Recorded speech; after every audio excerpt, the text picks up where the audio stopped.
Go find it. See if you can find it. All right. What is up, everybody? Good afternoon. Good evening. Good evening, I think it is. It's evening time, right? Hope everybody is doing well on this Saturday night. I guess I should say Saturday night if I'm going to say good evening. Lady Prime is looking for one of her figures. She has the 3-pack Mattel set, the Elite set that comes with Sting, Lex Luger, and Macho Man that is for this Bash at the Beach pay-per-view, but she lost the bandana for Macho Man. And because we have our friend Biscuit here, we got to make sure we find that. So Lady Prime is going to go find that real quick. Ollie, will you turn that lamp on? It's a little over 10 minutes long. Troy review. Good to see you, Troy. Troy talking about his... Okay, cool. Troy talking about his review of the Magmatron. Troy, was that part of the... and I know this is Transformers talk and it's a wrestling stream, but was that one of the figures that you had to pre-order, kind of like a crowdfunded toy? Did you find it? Okay. I know we're waiting on Russ. Super Russ 9000 will be here. He did say he would be a tad bit late.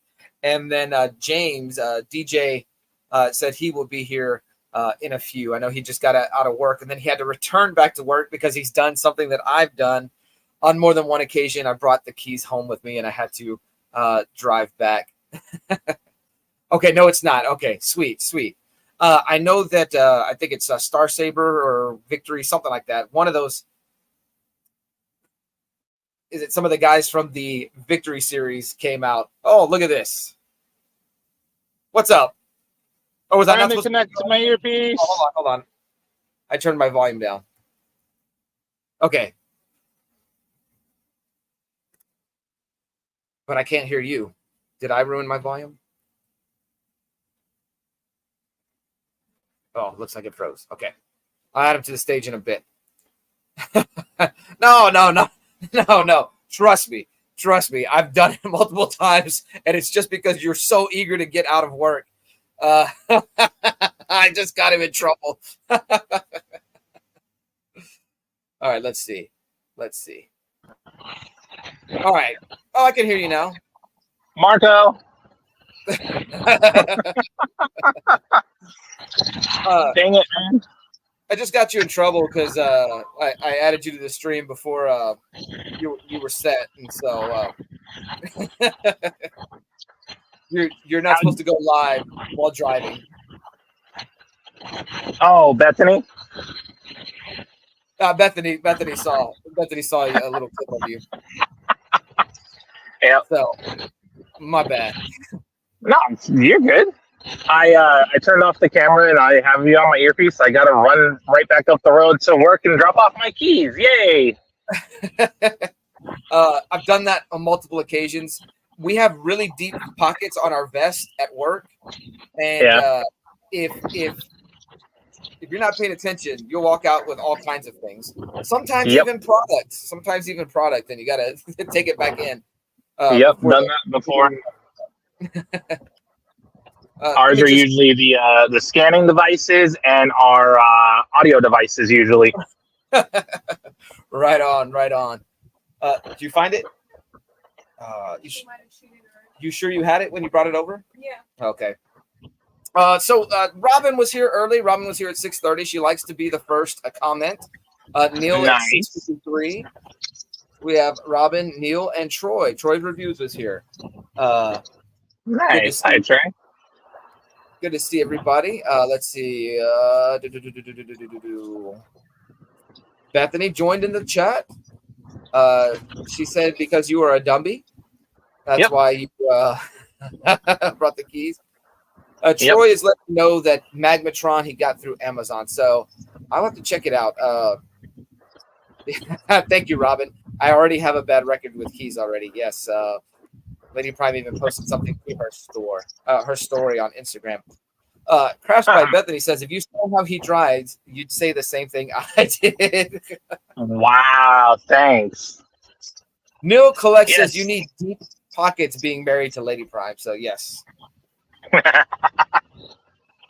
Lady Prime is delaying her entrance No, I was trying to think where else I said it. because she. Oh, You're let's see. higher than me. All right, let me raise the camera. She decided to paint her face like Macho Man Randy Savage for the Bash at the Beach show. Oh, that's awesome. Yeah, we were watching. We were watching it, and they cut the promo where Savage insists on Yep. putting his back to the camera, and I was like, "Hey, paint your face for the stream." And I put that bug in her ear, and I guess it crawled around and settled. So. And then I was like, "Oh, let me Google some pictures," and I couldn't find a good picture. And I'm like, "I'm dumb. I have his figure that I can just look at and go based on." Nice. Robin says you've got the mask. Way to go, Lady Prime. Don't say that no mask. That's the face paint. Oh, she thinks you're talking. Oh, well, you don't have the Ultimate Warrior mask here anymore, do you? That's awesome. And so, yeah, I was gonna stall a little bit so you guys could get here, but good to see you. Good to see that you made it out of work alive. Hope you had a better work week than I did. Mine was terrible, and I think I pinched a nerve in my right arm. So. Yeah, that's not good. Well, we'll see what happens. We'll see if I'm able to go back to work. I don't know. It feels like it's gotten a little bit worse. Bottom tier collector. So I had to bring all the groceries in by myself, put them all up by myself. That part maybe. He was supposed to cook breakfast because he lost the battle, but instead he was like, "I'm just gonna eat some chips," so that he got out of not having to cook. Bottom tier collector. Wow, wow, wow, wow. New world order. Alrighty. And Wes said he'd be about 15 minutes late, so let's stall a little bit more for him. But let's see, Lady Prime, summer of 1996. You are 7 years old. Yeah. Wow. 7 years. I'm a 15-year-old getting ready to drive, taking driver's ed. What's up, Ollie? Ollie, say hi to everybody. Hello. There you go. Hi, Ollie. DJ, you were a wrestling fan in 96? I was 8, I think. Of course, Bethany will probably correct me on my math. I was born in 88. Me too. Yeah, we're both August. Let's see. So says I was 7 during this pay-per-view. Nice. I came in, I think, 97 for both companies. Yes. Is when I stumbled upon this on TV. Okay, 97. You're already in the midst of the NWO invasion. I was in the middle of NWO and then the rise of DX. That's where I came into wrestling. That's how I stumbled across it on TV. It's a good time period. 97 is probably my favorite year for TV. Yeah. Wrestling TV between Nitros and Raws. Yeah. 97, 98. WCW had good pay-per-views. WWE, WWF at the time had terrible pay-per-views. Their Royal Rumble was good, and their In Your Houses were pretty good, but like their Mania is a pretty weak show. SummerSlam's probably the best SummerSlam, actually, now that I think about it. But their King of the Ring was pretty terrible. Survivor Series was kind of a mess, other than the famous screw job. But 96 is pretty good all around. Like I know who the main guys were, but I wasn't quite full on in. Like I would catch it here and there when I was a kid. I guess whoever was watching me or not watching me one in the background, but yeah. Robin wants to know which one of those bottom tier collector is. Bottom tier collector says Robin. It's hard, Robin. Scott Hall and Macho Man are tied. I'd have to give Hall the edge, though. Nice. Scott Hall gets the probably gets cooler vibes than Macho Man. Macho Man probably gets more crazier vibes, but like Scott Hall, just like the cool dude, the cool guy, the bad guy, if you will. So yeah. But have you guys ever watched like Kevin Nash and watch him and be like, dude, you're so corny? Like you're corny. Like, he tries to be cool. I mean, at the time, you're probably like, oh, dude, this guy's so cool. But when you go back and watch it, he's just goofy. he's just goofy. I don't know. I dug Nash more than I dug Diesel. You know, his WWF era. But yeah, like I'm a pretty big Nash guy. I thought I don't know when he was big sexy. I didn't think he was so annoying. I thought I don't know. I'd have to go back and rewatch it because I am thinking back from the eyes of a 17-year-old, 18-year-old, 19-year-old. Well, 99 WCW is pretty bad, but 96, 97. Yeah. I thought Nash was all right. Yeah. Bottom tier collector prefers golden era Macho Man. So yeah, I agree. So that means you just dropped the keys off and now you're back in your car? Yeah. Yep. Yeah, we live literally 8 minutes down the road. I miss when that was the case for us. We lived like 5 minutes from where we worked. One time we could walk to work. That's how close it was. Yeah, but why did we have to walk to work? You lost my keys. I'm lucky with the move because I used to travel like 30, 40 minutes. Now that's about what I do. Yeah. Robin says, I think Lady Prime should go get her makeup and do a mask for Fanboy Prime right now. You mean a face paint, not a mask. It's not a mask. It's face paint. I wanted to do the face, but Robin, if you knew well, I mean, it's torture for him. It's great for me, but he like starts kicking me because he doesn't want me to touch his face. Brother Joe is here. What's up, Brother Joe? Fanboy, I've been involved in wrestling one way or another since I was a kid. That's awesome. Let's see. The first match that I can remember seeing was a Saturday night's main event, and I believe it was the Twin Towers versus the Mega Powers. You got disconnected. Wow. Yeah, that's a good match. Well, not a good match, but good teams. Yeah. So I knew the wrestlers more from the cartoon, the Rock and Wrestling cartoon, than I did actual wrestling. My cousin was my gateway into wrestling. And so if he knew there was a Saturday night's main event, because that would have been the night we would have all been together staying at my grandmother's house, we watched Saturday night's main event. So those were my first wrestling shows. I swear, but I could be wrong. What's up, C Bizzle? Good to see you. Sorry, I didn't say hi. I highlighted your comment, but I didn't say hi. I swear I saw the breakup of Savage and Hogan, but I don't know if I'm misremembering. Maybe I didn't really see it, but I swear I saw it live because, once again, my cousin watching Saturday night's main event, that was my gateway in. Okay. The first time I really, really, truly watched wrestling was probably the build-up to SummerSlam 90. I had rented WrestleMania 6 because I heard of this great match, Ultimate Warrior and Hulk Hogan, and I think I've told the story before on previous streams. That as I watched WrestleMania 6, I was making wishes because I knew Ultimate Warrior won, but I was making wishes to the wrestling gods that on this tape that I had would be the tape where Hulk Hogan won, and I would be able to see this, and no one else would. C Bizzle is saying hi to Lady Prime. He says, "Oh, hi, Ultimate Warrior, Lady Prime, or Lady Prime Warrior, but you're not the Ultimate Warrior today. You are Macho Man in his war paint." So this is a cool set of figures you have. This is the Bash at the Beach setup. The camera's over there. There you go. The Bash at the Beach setup. We got Awesome Luger with his war paint, Sting, and Savage. Too close. Ooh, get focused. So she went with the Savage face paint because Savage is her favorite. Brother Joe says, before Vince took over, we had Central States Wrestling in Kansas City. I'm and I know maybe not the most popular guy in the world, but I listen to Jim Cornette a lot. I listen to Jim Cornette, and I love hearing his stories about the territory days and whatnot. And it's like so informative.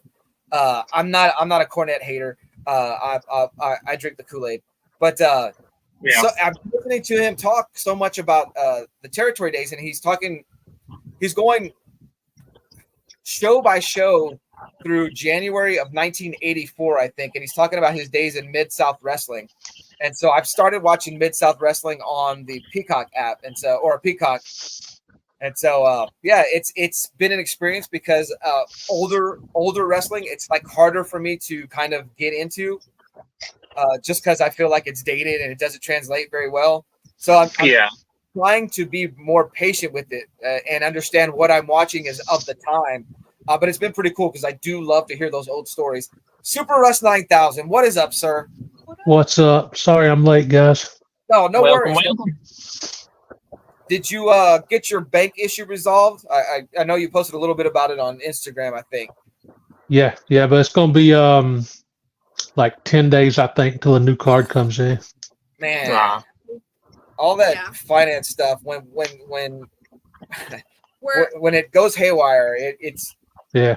I work for an insurance company, and I hear like all the stories all the time. Like these people, like, and it's the same customers. They're like, "Oh, my card got hacked again. My card got hacked again," and I'm just like, so then I have to like suspend the account or whatever. Yeah. And I'm like, Thankfully, it was just thankfully it was just $61 instead of some huge crazy Right, yeah. amount. Yeah. Yeah. man. I'm sorry you got to go through that, we've been Russ. there. Troy's review is saying hi to Russ. Russ. What's up, Troy? Hey, Troy.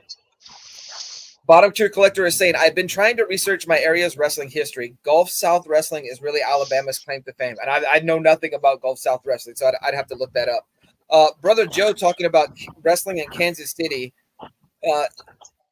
was by my thing. Oh, Harley Race. Yeah. Is that no, or is Harley Race more in Missouri? I need to look up. I gotta check out Central States Wrestling. There's a lot of wrestling history that can be discovered and investigated out there. So cool stuff. I do wish the territories were more of a thing. Yeah. What's up, Melodope? Good to see you. Mellow. I do wish the territories were still around. I wish that was more of a thing because you hear Jim Cornette talk about the loops and going to these towns. And so where he's talking about is like between Oklahoma, East Texas, Oklahoma, East Texas, Louisiana, and I don't know if Arkansas. Yes, I think he said Little Rock, Arkansas, or something like that, somewhere in Arkansas. And so yes, it was Harley Race. Cool. My knowledge is kind of there.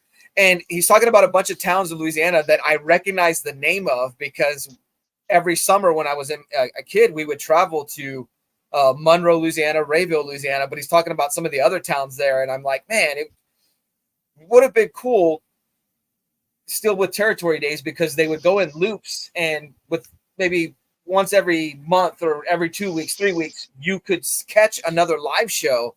It just seems like it was a fun time.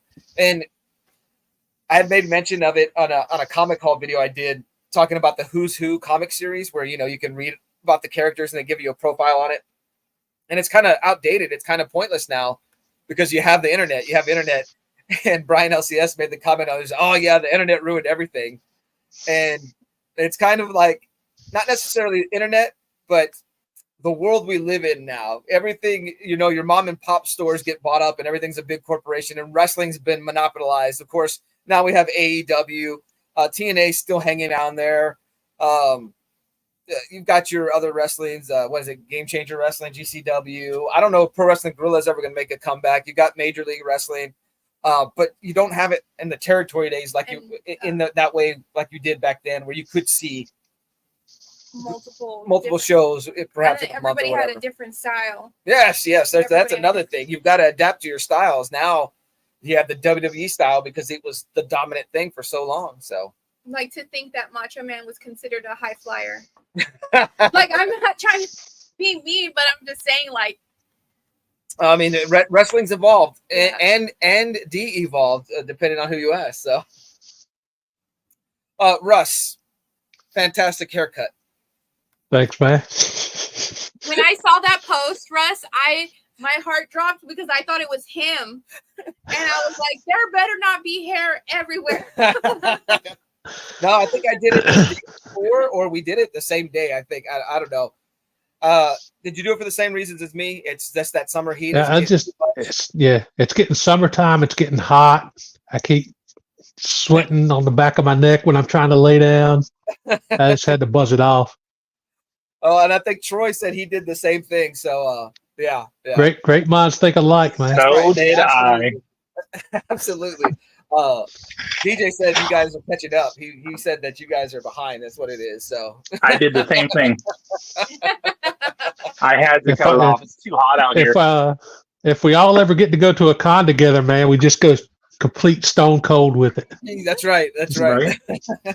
Just 4 stone colds walking into con.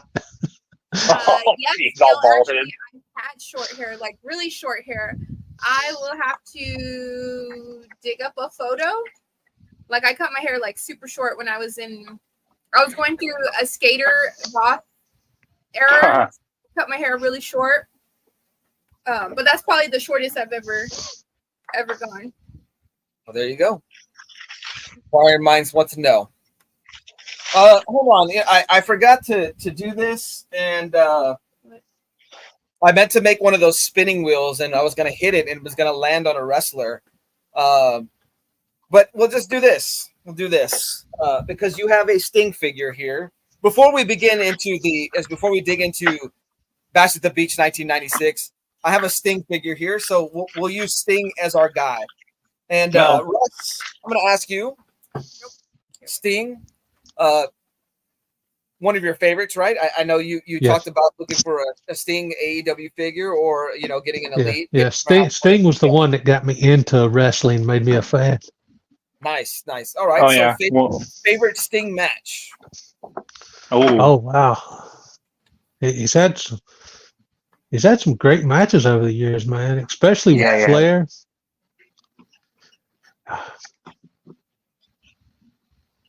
It's so hard to pick a favorite. Just give me a good one. What's easier, the match or which version of Sting? Crow Sting is cool, but Surfer Sting is still my favorite. Just because I think the nostalgia of like seeing him first. But the best Surfer Sting match, man.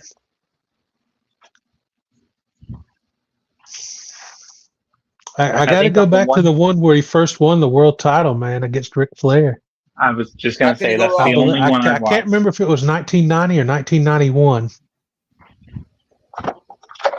Good, that's good stuff.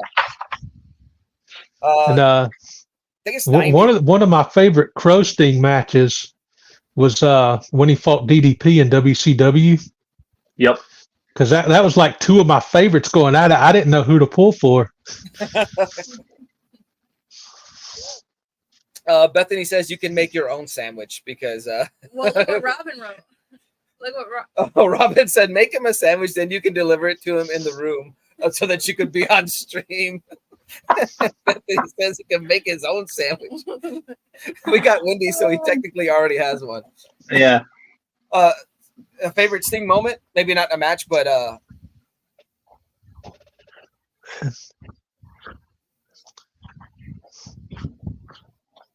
I'll let you think, Russ. I got to say, when he came out with RoboCop. Oh, you stole my answer. that was pretty cool.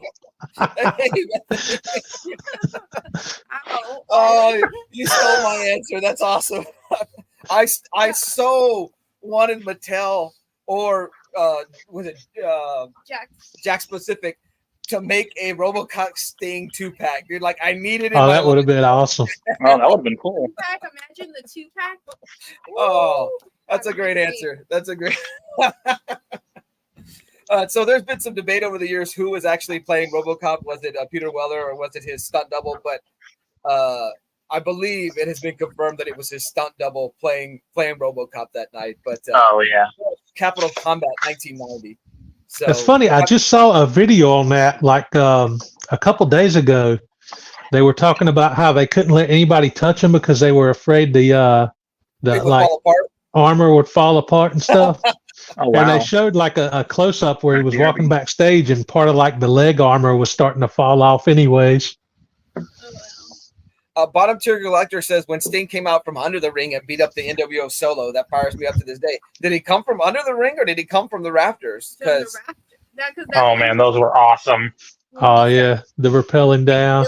So, do you have a favorite Sting match?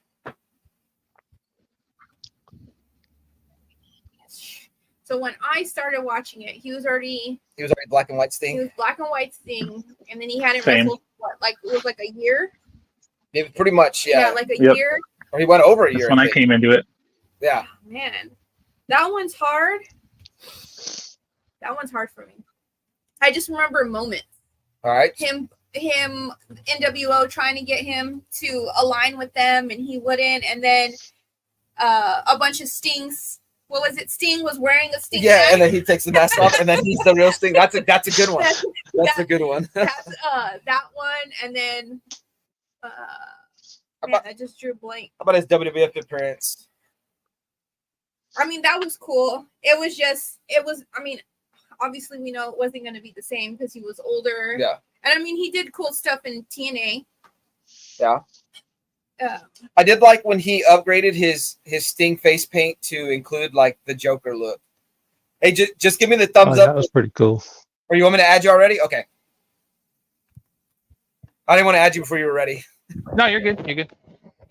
All right. So my favorite Sting match. Man. I do remember him and Flair's last match for That's terrible. WCW. I do remember that. I'm Yeah, saying yeah. it was a moment, like in regards, like this is the last. It was terrible, but it was a nice moment. It was them too. It was the right guys to finish the show. It's just definitely. Flair wasn't at a good place in life. I don't think Sting was, and obviously, I'm sure their mindset wasn't.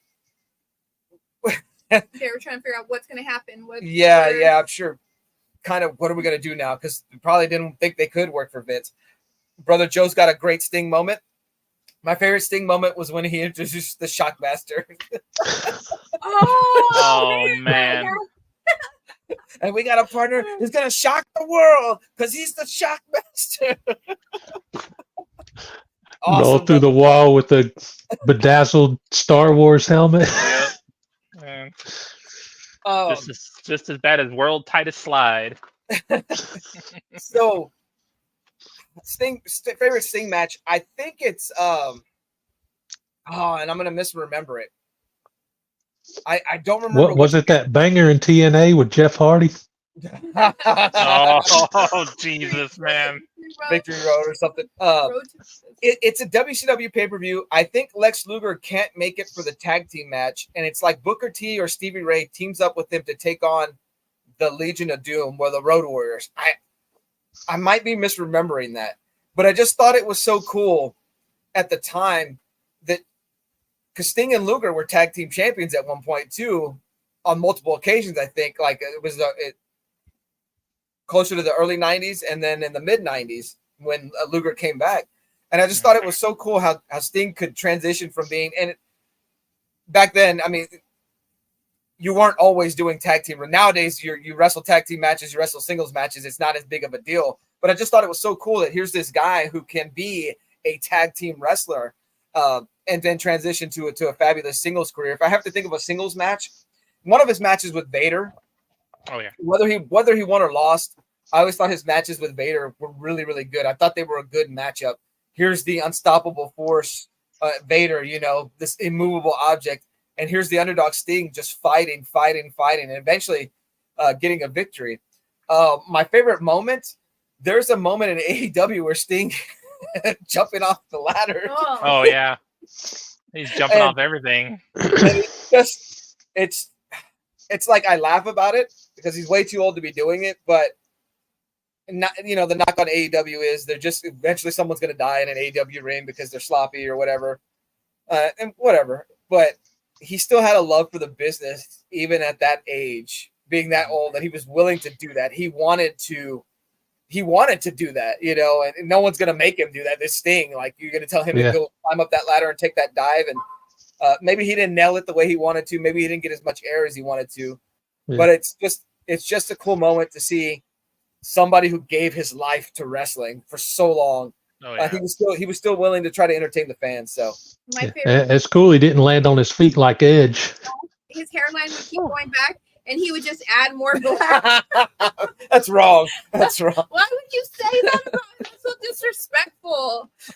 Russ, were you talking about Edge recently? Adam Copeland with his jump off the I saw that clip so many times. It's like he didn't know what he wanted to do. Yeah. Yep. Instead of going out for the splash, dude just like went for like an elbow drop or something. What Super Bowl was it? Lady Gaga? She was performing, and then like her last like to end it, she like jumps off, and it was just like that's what it felt like Adam Copeland was doing. Like Adam Copeland or whatever. Just like his legs just went, his body went, but his legs went through, and I'm just like, dude. Like I'd expect that from somebody else, not Edge.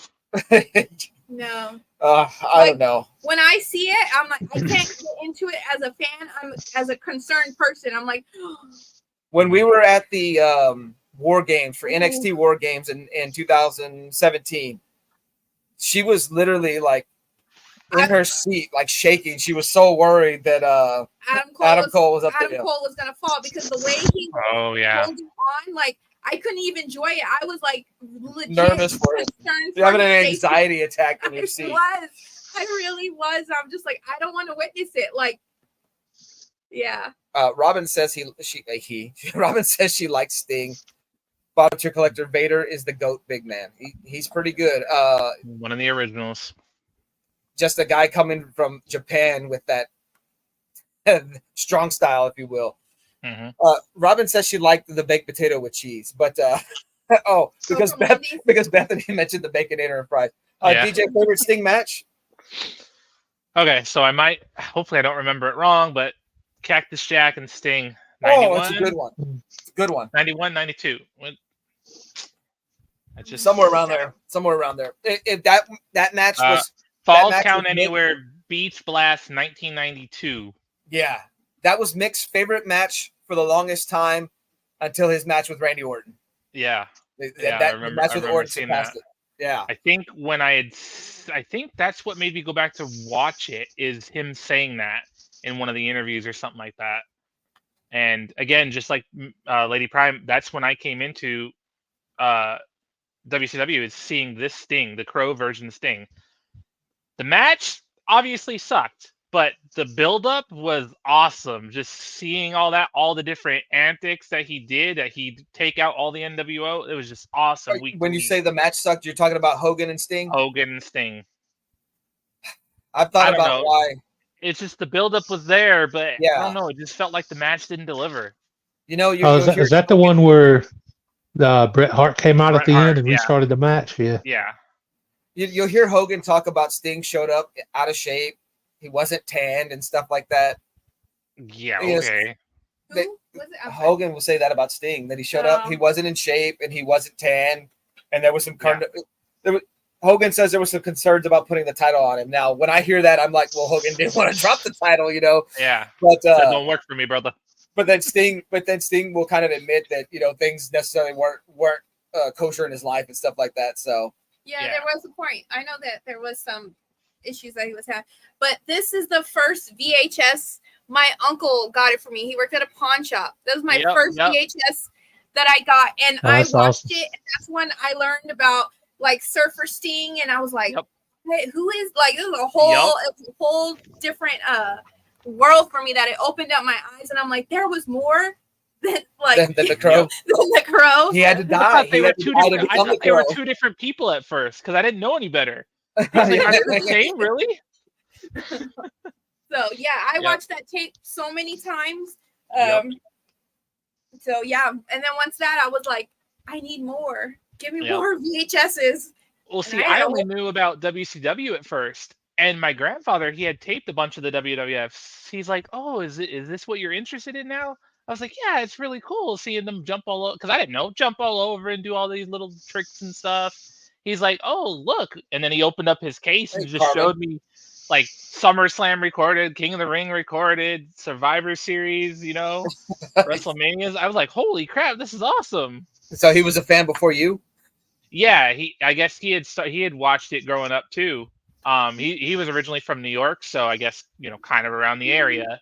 Nice. You know, so Nice. And I think one of my first ones I did get to see Taker debut, because I did get to see King of the Ring with Bret Hart.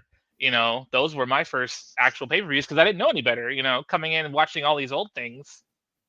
That's so awesome. It was awesome. Yeah. And of course, right to Taker, right to Stone Cold, right to Sting, right to DDP. Those were my two from each. Yeah, it's good favorites. Well, let's. I guess hopefully not everybody's upset since we're 35 minutes in and we haven't talked about the 1996 Bash at the Beach. But we were talking about how things changed, and then 96, everything. 96, the biggest. 96 is at least from where we're at today. If 96 is perhaps the most important year of professional wrestling from where we are in the modern era, because you had the formation. Well, two weeks before the 1996 Bash at the Beach, you have Stone Cold give the promo, perhaps the most important promo professional wrestling history. I don't know, because of where it would bring back wrestling, because wrestling was in the dark days. The business was bad for both WCW and WWF. WCW slowly climbing out of it. With the invention of Nitro going live, and they're building up their brand. WWF has had a few rough years. Mm-hmm. The big plan of Diesel being the new Hulk Hogan didn't work out, and you've got Shawn Michaels at champ, but it's the numbers just aren't there the way they want them to. And Stone Cold, yes, Cali and Jordan Squad says yes, most important promo. Stone Cold's going to deliver the most important promo perhaps in professional wrestling, because it did bring it back from the brink of death. That's 2 weeks before this. Then here we are, Bash at the Beach 1996, and perhaps an even bigger moment happens than Steve. Around the world. That the leg drop that took Russ's innocence. Leg drop heard around the world. We were like, is he going to be okay for this stream? Like, are we going to take a break, We were concerned that I was going to open up Pandora's box and be like, this is the reason why I don't trust people. A flood of emotions were going to come out. Like, this is where it began. But before we look it scarred me for a long time, I gotta say. I was going to say, before we look at the show match for match, Russ, just going back and reliving this, what did you think? We'll talk about the ending is the whole reason why everybody remembers the show. So if we start there, it's fine. We'll go through the card. But what was it like reliving that moment? Man, seeing it now, it was a lot different. Because it's like seeing it now and knowing what I know now, it's like Hogan was a heel all along his entire career, so it didn't matter. Like knowing what I know now, but back then, Bobby Heenan says it. He says it, but who's he coming to the ring for? I know, right? Whose side is he on? Yeah, and they've talked about that Heenan kind of spoiled it, but he didn't really, because that's how Heenan always was when he was on commentary. Yeah. You go watch other pay-per-views, he's talking about how evil Hogan is. Yeah. He's evil. Look at that. Like, and then you think about it and you're like, if Heenan hadn't said that beforehand, it would have been a spoiler, because people would have been like, wait, why is he not saying that? Yeah. And it got to be something we were used to. Like, every time somebody was getting beat down, who's the person that came out to help? Hogan. Yeah. You know? I like that. Hogan. Just Hogan revealed his true colors, huh? Yes, this definitely started WCW giving WWE the scare. 83 weeks, dominated in the ratings. It's crazy. Russ is shaking. I was like thinking back to like when I first saw it, like back then, even though I was like 96, I was like 16. I still fully believed everything that I was seeing was like real. Mm-hmm. So that he said when they were getting beat down and Hogan finally came out, I was like, yeah. And then he turned around and dropped the leg on Macho. And it was just like the most devastating feeling I could like ever feel at the time. 16-year-old. It was just like, it was like personally feeling betrayed, like somebody stuck a knife in my back. And not only that, it was Randy Savage. I almost said Randy Orton. It was Randy Savage, with like the history. Like, you know what I mean? The history. Yep. They were a tag team. just like that too. But he was wearing those sweet yellow boots. I told Fanboy, I was like, I need those yellow boots in my life. All right, Russ, because you and me are the only two that were watching as it happened. Lady Prime and DJ went back and watched it. Who did you think the third man was? I didn't. I honestly had no idea. I figured it was going to be somebody else from WWE or WWF at the time. I thought it was going to be somebody else from there, but I didn't know who.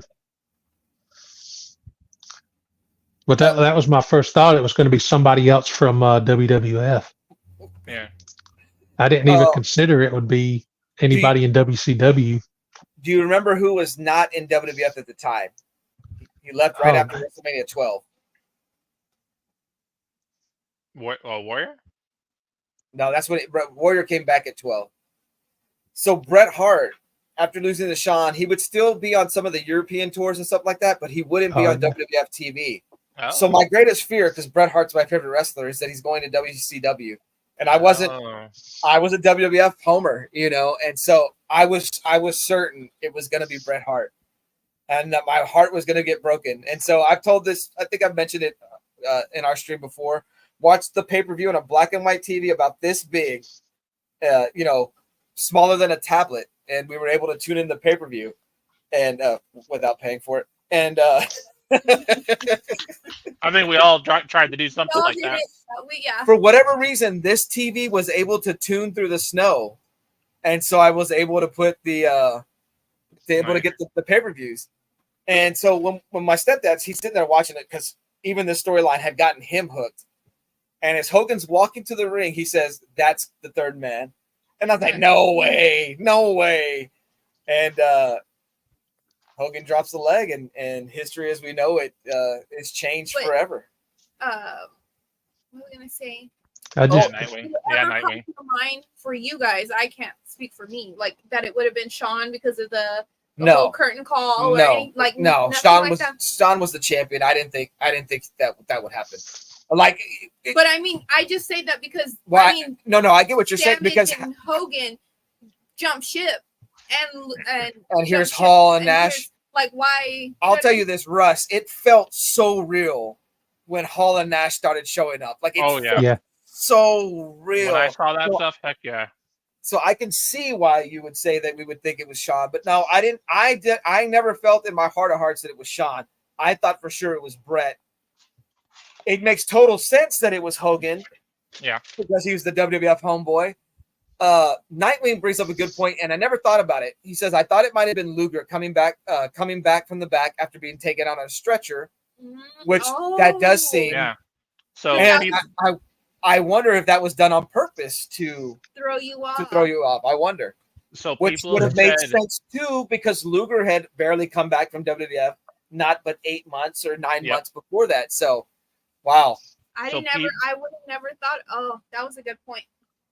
Kelly George Scott says it really saved the show because the show was not that great. I disagree. I liked it, but we'll talk about it. Yeah, some great matches in there. Supposedly, it was if Hogan backed out, because I don't think he had fully talked to Bischoff yet. It was either going to be Sting or Luger. If Bischoff keeps saying Sting, other individuals say it was going to be Luger, but Hogan wasn't fully there yet. Supposedly, up until days before.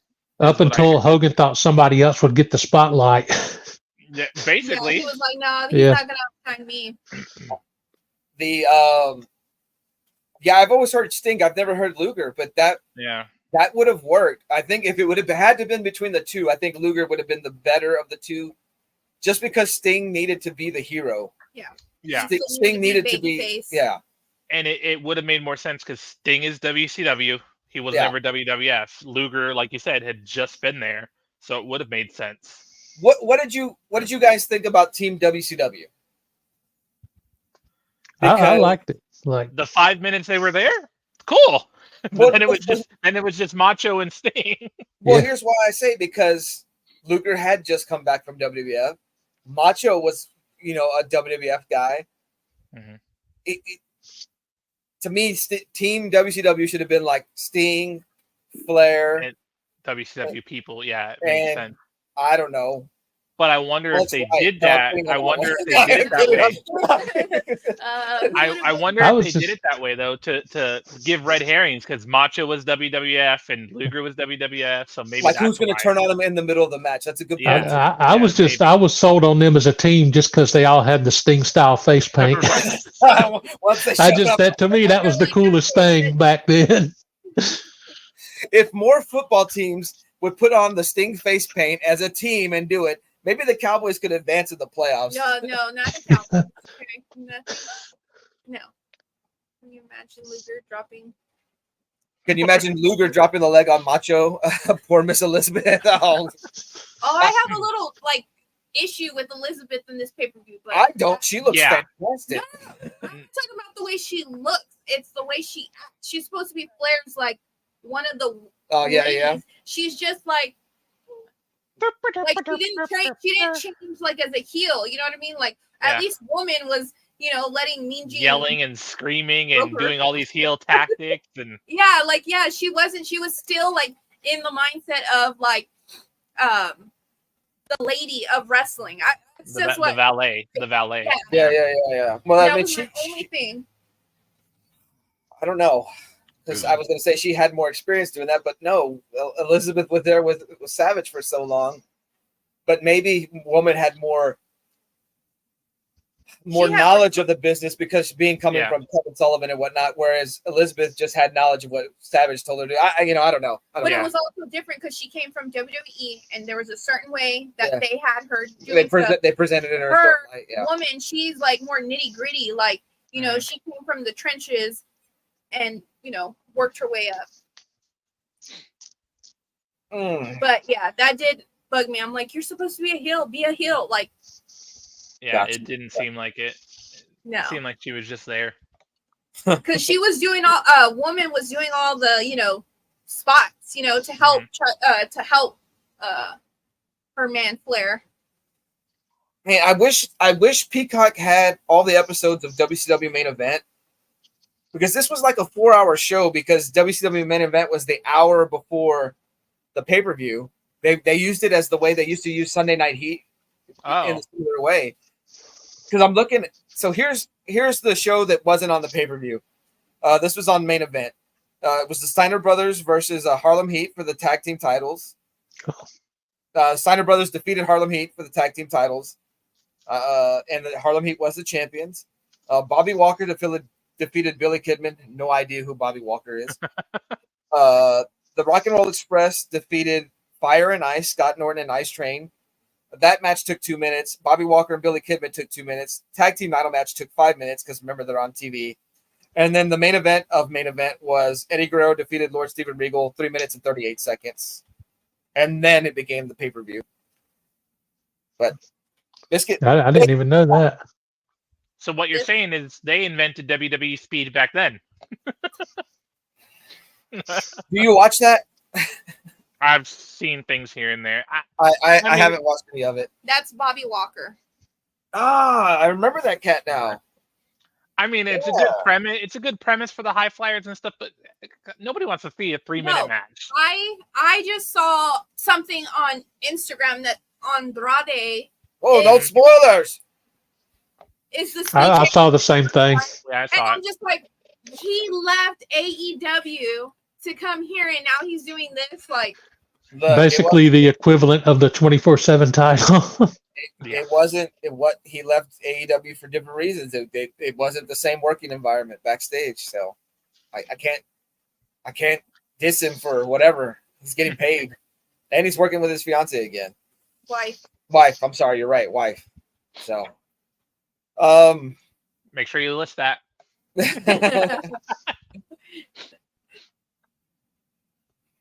What? I'm trying to think of how to ask this. Let's see. Russ, you've said before, Hogan turns. I mean, your world is flipped on its head, right? I remember just tearing my Hulkamania shirt and throwing it on the ground and stomping on it, throwing it in the trash. I'm so jealous. I was just devastated. I'm so jealous that that's the reaction you had. I wish I could watch wrestling and feel that way still. And then to know, like you say, you always point out, and I was 16 at the time, like, oh, man, Like wrestling was still real to him, brother. Yeah.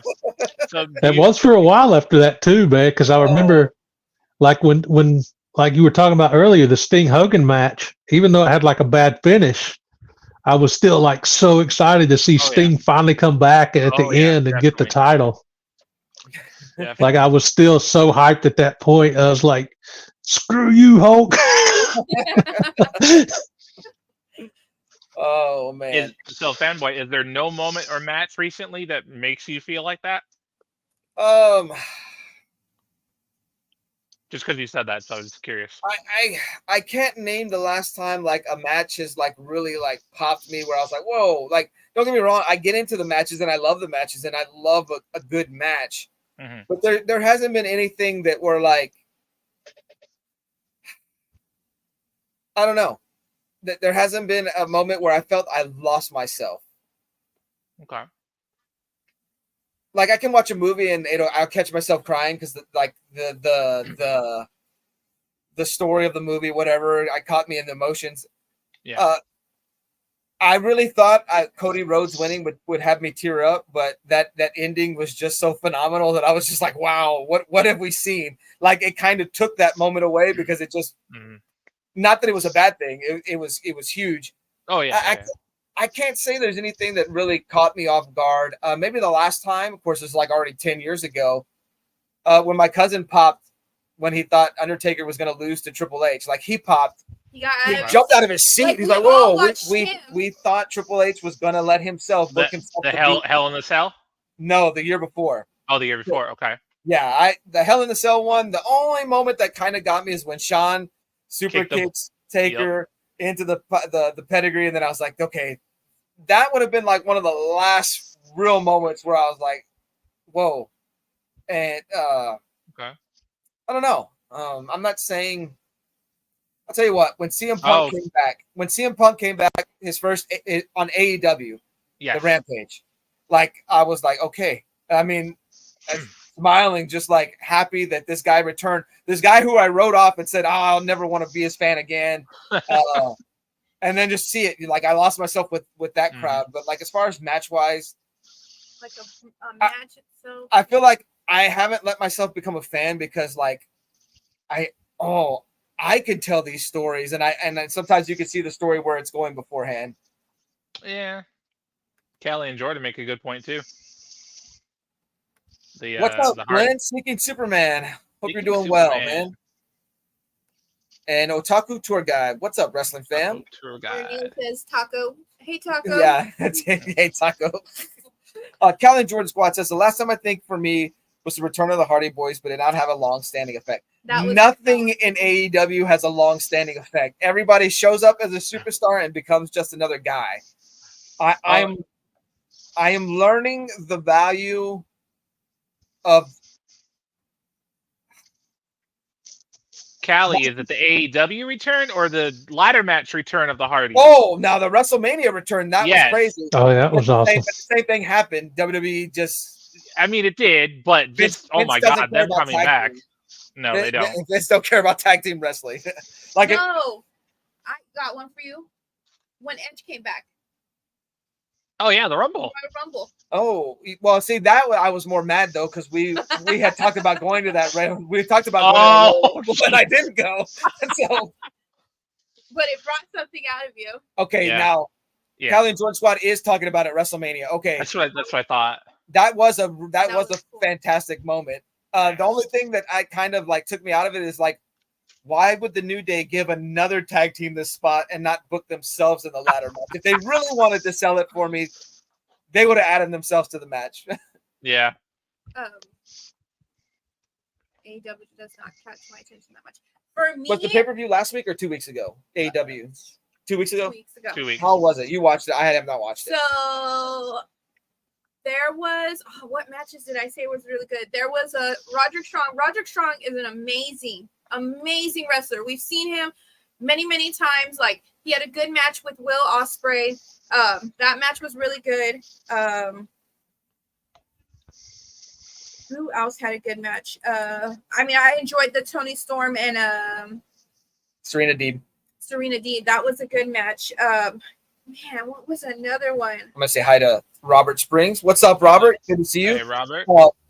Robert Springs, when the week after or the week of when Rhea Ripley had dropped the title, he had asked me, and I don't know whose live stream we were at, asked me who I thought was going to win it, and I did not say Becky Lynch because I wanted to say Becky Lynch, but I was like, oh no, she's left. But we both mentioned Liv Morgan at some point winning the title, and I think they played it right.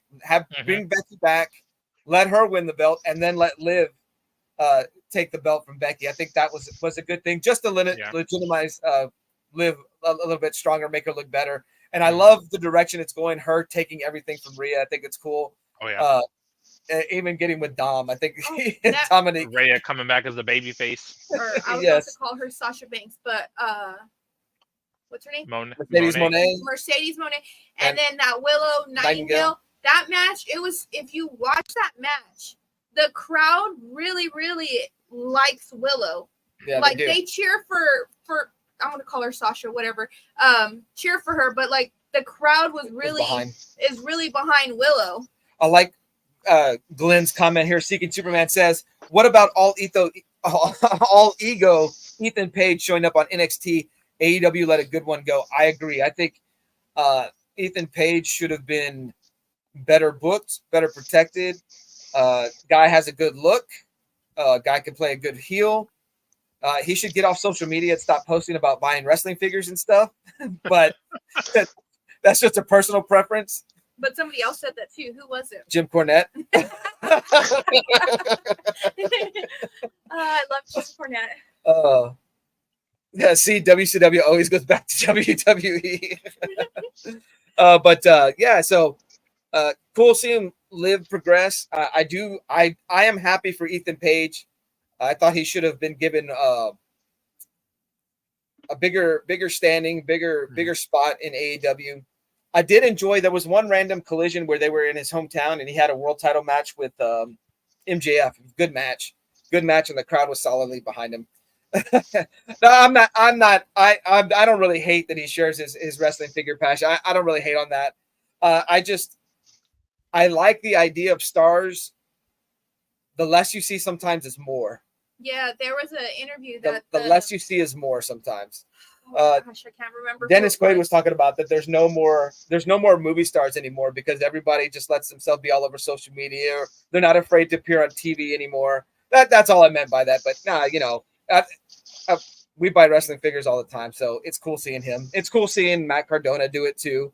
Like they're just like us. Like yeah, I get it. But that's the point I'm making is like you don't want your stars to be just like you. They're different. But it's the social media age. Internet ruins everything. Old man moment right there. What do you guys think about it not having a true victory, a true victor? Because Hogan throws the ref out. It's the fake count. Right. No conclusion is undecided. Right. It's basically just a DQ finish, really. Yeah. I know this isn't the same show, but going forward, the next month, Hogan will defeat Giant for the title. I think if we go back, if we could rebook it or WCW could rebook it, I think they would delay that for a little bit, build up to that match of Hogan taking the belt. Tell Hogan, hold on, brother, you can wait a few months. Let's build the back in my day. I was walking in the snow with no shoes, no jacket. Build it up a little bit more, instead of Hogan getting the belt right away. But that would have been the WWE approach. WCW, Hogan. That's another thing that really got under my skin is because I loved wrestling so much and I had like so much respect for the title. When Hogan got it and spray painted it, oh my God, dude! The rage that I felt inside my soul was insane, man. Wow. David says, exactly. Wrestling was awesome when your star only appears sporadically. This is why I know a lot of people hated Brock not being there every week, but I thought Brock Lesnar was a big deal. I thought it was cool that he was champion. I don't know. I'm not one of those guys. Of course, this comes back from back in my day. The champion didn't always appear on TV every week. That was a lot of that came about because of the Monday Night Wars, because we have to get the bigger rating than they did. So we need our guy here every week. A lot of that kind of changed 96, 95, 97 going into there. But back in the day, my day, they would mention, they may play a clip of him, but Hogan wasn't there every week for WWF Superstars. It was a big deal when he showed up. It was a big deal when we found out that Hogan was going to be the guy that took on Slaughter at WrestleMania 7. So yeah, it's all, you got to take the best of both worlds. That's where they're at now. Yes, let's get them to appear every week, but let's get them to not ever appear every week. Let's figure out a way to get it. Brock, since he is cleared to return, should come back and put over Braun Breaker. Not right away though. Build it up. Mm-hmm. Build it up. Braun Breaker is a special talent. That fool when he hits the ropes. Nobody hits the rope with Braun Breaker ever in life. I swear, if the rope ever broke when he hit it, though, he would be like in the third row or something. Yeah, like it's before he knew what happened. You see one of them? The ring actually moved when he did it. Yes. Yeah. Man, that's insane, man. Calvin Jordan Sod says WCW wanted to feed that faction. I think it was perfect for how they dominated. The problem is 3 or 4 years later, Hogan still anti the title instead of giving it up to somebody else. But you know what makes me laugh? When you listen to the promo, you listen to them talk, you hear Scott Hall still saying, "Hey, Chico," and then you hear Hogan, "Listen to me, brother," like still spilling his face stuff onto the crowd when he's trying to turn. It's funny, like you see it. But I mean, there were still times, even when he was already Hollywood Hogan, you would see, like, he couldn't let it go. Bits and pieces of it, yeah. Hats says, "You know who hey, Hats, I'm not sure I ever saw you in my stream before, but hope you're doing well. You know who I always loved? The Richard Simmons one, but on lots of steroids, and he wore all those peacock colors. The Warrior, maybe. He wore like a pink headband. Pink headband. Is it the guy from Ring of Honor or AEW? If you're talking about Ring of Honor, you're talking about Dalton Castle, but this is the older, because you can't remember. Richard Simmons one, but he wore Rick Martel. It says 1990s. I'm trying to think. Pink headband. What was his name? The model Rick Martel? No. He had like a. It says yes, the model Rick Martel. Okay. I was trying to think. Martel was awesome because he would, wear his trunks and then his sport coat with a big old button that said, "Yes, I am a model." I thought that was the greatest. And then he had like the bug sprayer, but it was full of his his cologne. His fragrance. Yeah. All right. So we've talked about the main event. Any other thoughts? We can come back to it and talk about it more, kind of the match and whatnot. But it is the thing this pay-per-view is known for the most. No, dude, the reason why you loved him is because he was really good at playing an arrogant prick. Like, that's all I got to say. He did the job well. Like, I wish they would have done more with Rick Martel. Like, to me, he's IC champ all day, Mm-hmm. Favorite Rick Martel match, SummerSlam 1992, where him and Shawn Michaels wrestle each other, and the rule is put in place that they can't punch each other in the face. Oh, yeah. I forgot about that. All right, Callie and Jordan Squad. Well, yeah, let's go through the pay-per-view. Callie and Jordan Squad's asking what the first match was. So a banger. Yeah, go ahead. Psychosis versus Rey Mysterio Jr. Oh, definitely. Yeah. Holy crap, man. That was a good match. And it was so funny because Ollie was watching it with me and he was like, "Mom, this match is boring." But it's because he watches the modern stuff. You know what I mean? Yep. He's used to seeing the guys doing all this crazy stuff. He's like, "They're not even doing anything." I'm like, "Yeah, they are. They're grappling. They're wrestling." Mm-hmm. Yep. And it was just funny for him to see that and be like, he didn't get it. It's cool because these guys had come from ECW wrestling each other, come from Mexico wrestling each other. This, you could say this is Mexico's Sting versus Flair. Like, that it's going to be a good match. Sting and Flair, with the exception of us talking about the last Nitro, which that's different circumstances. They just, if you knew you saw that on paper, it was going to be a good match. what I could rate it to WWE during the Attitude Era, Benoit and Jericho. You're gonna watch Benoit and Jericho, you know you're gonna get a good match. Oh yeah, it was a freaking banger. What's crazy is that when we think about the cruiserweights, in our mind, it's always they did all this high flying stuff. They did all these crazy high flying stuff, and they were going 1,000 miles per hour. They didn't really. Yeah. There were moments of sprint here, like moments of quick exchanges, but they were telling a story. Yeah. They know how to pace the match out and make it good.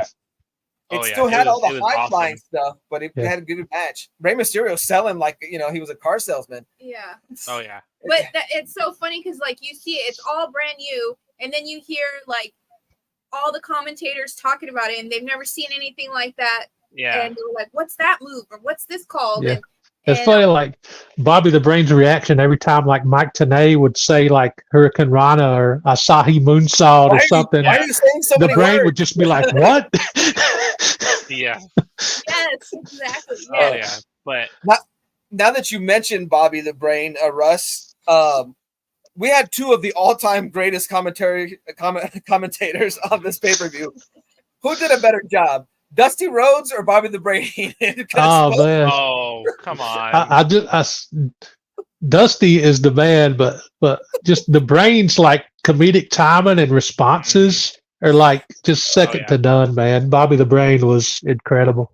Here's how I'll say it: Bobby is intentionally funny, like he's trying to get you to laugh or whatnot. Yeah. Dusty is unintentionally funny. Yeah. He just said something nonchalantly, and everybody busts out laughing. Kylie Jordan Squad says cruiserweights in WCW was amazing. It absolutely was, and the wrestlers have pointed this out. Like Jericho has said it. WWF had the better main event storylines. Now the NWO storyline was great, but like just the match, dealing with the match itself. Usually the main event match couldn't match WWF's main event match. WWF's problem was their undercard was so weak. They had lost so much talent, and they weren't in that time period. They hadn't built people up. WCW had the cruiserweights as the undercard. And even if they weren't the cruiserweights, they would kind of flex between the cruiserweights and wrestling for the TV title. Like Disco Inferno, Dean Malenko, either they're cruiserweight champion, wrestling for the cruiserweight title, or they're wrestling for the TV title. So, that whole undercard was so strong. And you got the luchadors who were just so great. And then you start mixing the Japanese guys. Ultimo Dragon's one of my favorite cruiserweights of all time. He had the 9 belts and stuff. Just cool. That was WCW's strength, their undercard.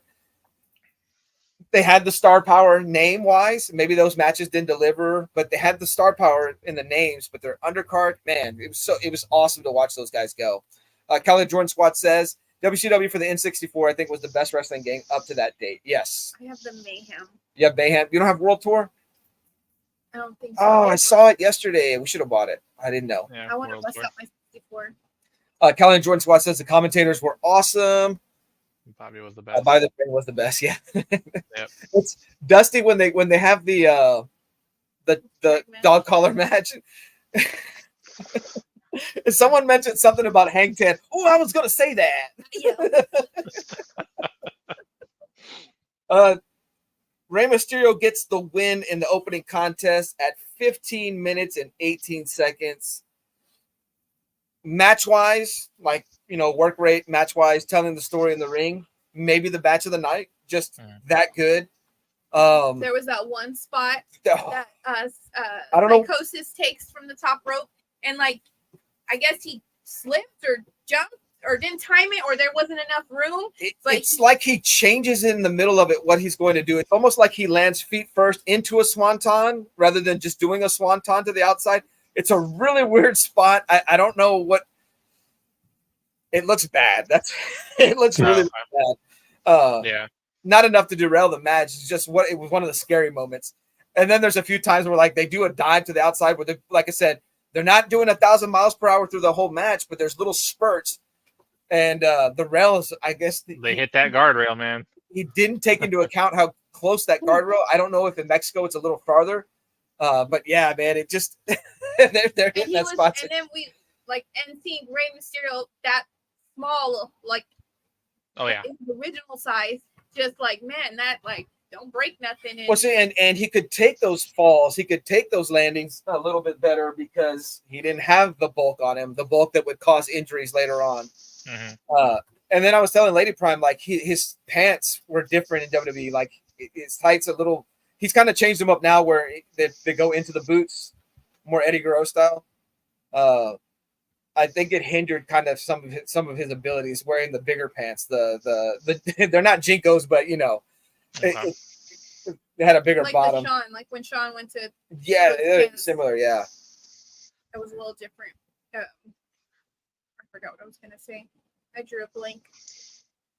But yeah, just the certain moves that Ray would do and how effortless, and he made it look so easy. He was just light as a feather, and yeah, it always makes me sad when you see what they were, and then now that they're getting their style's a little bit different, their style's a little bit slower, and they have to go. Yeah. I understand why, it has to change, but it's just, yeah. I don't know what you're looking for, dog. It's wild though that guys like that are still around and still doing it. Because I think they said at one point during the match, I think they said Ray was just 21 years old at the time. Yeah, he'd been wrestling for 6 years at that point. He started at 15. So crazy. I don't know what she's looking for, but okay. Sorry, the dog is. I don't know. I just don't want her tearing anything up. Neil says, "Can Lady Prime demonstrate how she pile drived that other woman on you, fanboy?" She never pile drived a woman on me. I wish I would remember. Oh, that girl when you got to a fight. Never mind. Just some halftime show content. Give the fans what they want, fanboy. It was a DDT. A DDT. On concrete. Were you wearing the Sting face paint when you did it?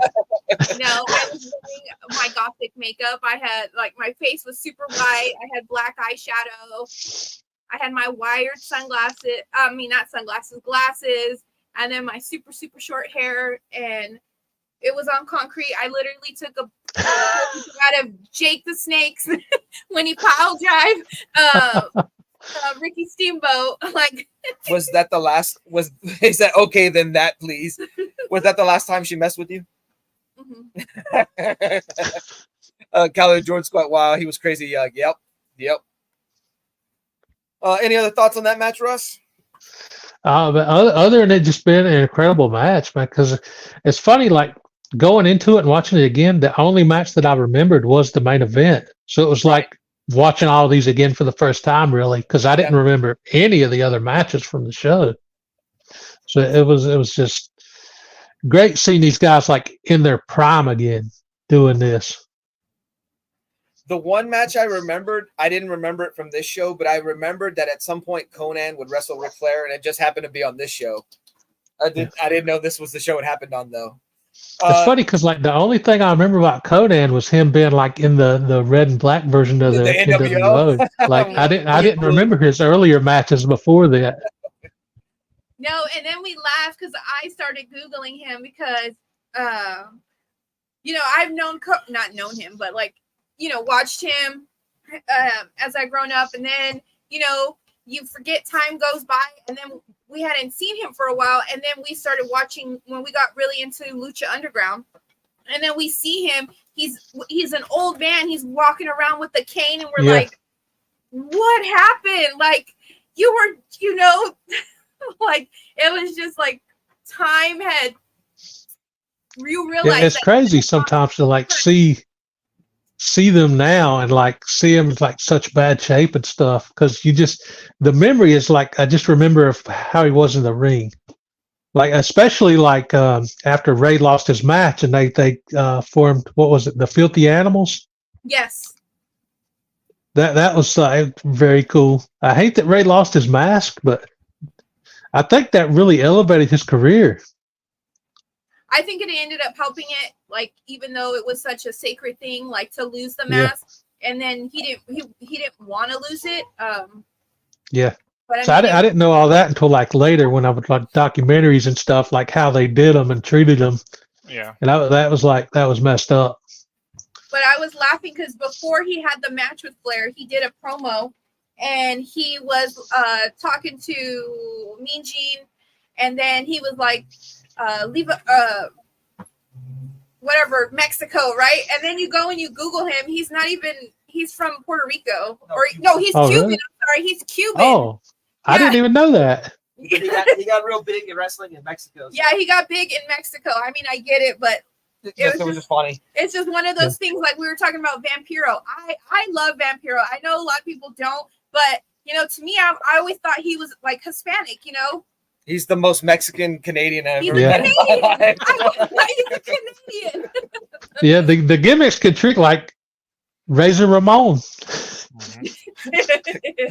David says, back then you thought he had the mask on 24/7. Is Fanboy getting ready for the DDT? No push-ups. I think I pinched the nerve, Robin. I think I'm gonna have to go see the doctor. Alrighty. Fantastic opener. The next match is John Tenta versus Big Bubba Rogers. Oh my God! Hold on, I want to make sure I get it right. Okay. It's called a Carson City Silver Dollar match, but really this match is a coins in a sock on a pole match. Yeah, dude. I was watching that like, what's going on? Dude, that pole was so tall. Yeah. It's like there's no way either one of them would have got it. It had to have been Jimmy Hart going up there, because neither one of those guys was going to climb that pole, man. Did y'all see how it's secured to the ring post? Dude, like zip ties or something? Those guys should have had a life insurance policy right then and there. The grip tape or whatever. Man, I kept waiting for it to fall. I thought Jimmy was gonna fall at one point. Yeah. Jimmy's like about 50 pounds. For real. Now I know the two of them had their own moments in their own matches. Obviously, it wasn't that one, but the thing of that was the pole and Jimmy Hart for me. I mean, Jimmy scaled that thing. Jimmy Hart scaled that thing. Jimmy Hart got to show off, what little skills he does have, other than the mic skills. He was like, "This is all the physicality that I have." Yep. Other than the Hell in the Cell, I don't think I've ever seen anything that went that high as that pole. I mean, it could have been a flagpole. Yeah. And then I was like, he must have had some lady dancers give him some advice how to go up the pole. I just kept thinking that. I was like, seeing that made me wonder, was like Vince Russo already there? Was he already planning? Was he already planning the Judy Bagwell on a forklift match? Man, that was just freaking high as hell. Yeah, I was watching them like, which one of these guys is going to climb up that? Because, like, John Tenta, there ain't no way. And then wasn't even his biggest. Then you see Bubba Rogers, who is Big Boss Man. He's wearing leather pants for this match. Yeah. Like, I don't know. In my head, I'm like, will the pants grip the pole, or if they get this wet? Like, so yeah, it was. Now, it's not the worst match in the world. They do a serviceable job. Mm-hmm. It's the first time because Tenta's half his head shaved, right? Because that's part of the build-up. That was part of the build-up. Bubba Rogers had attacked him and shaved half his head. John Tenta actually looks young for a second there, because he was quite young as a wrestler, but he always looked like one of the oldest guys and on the roster.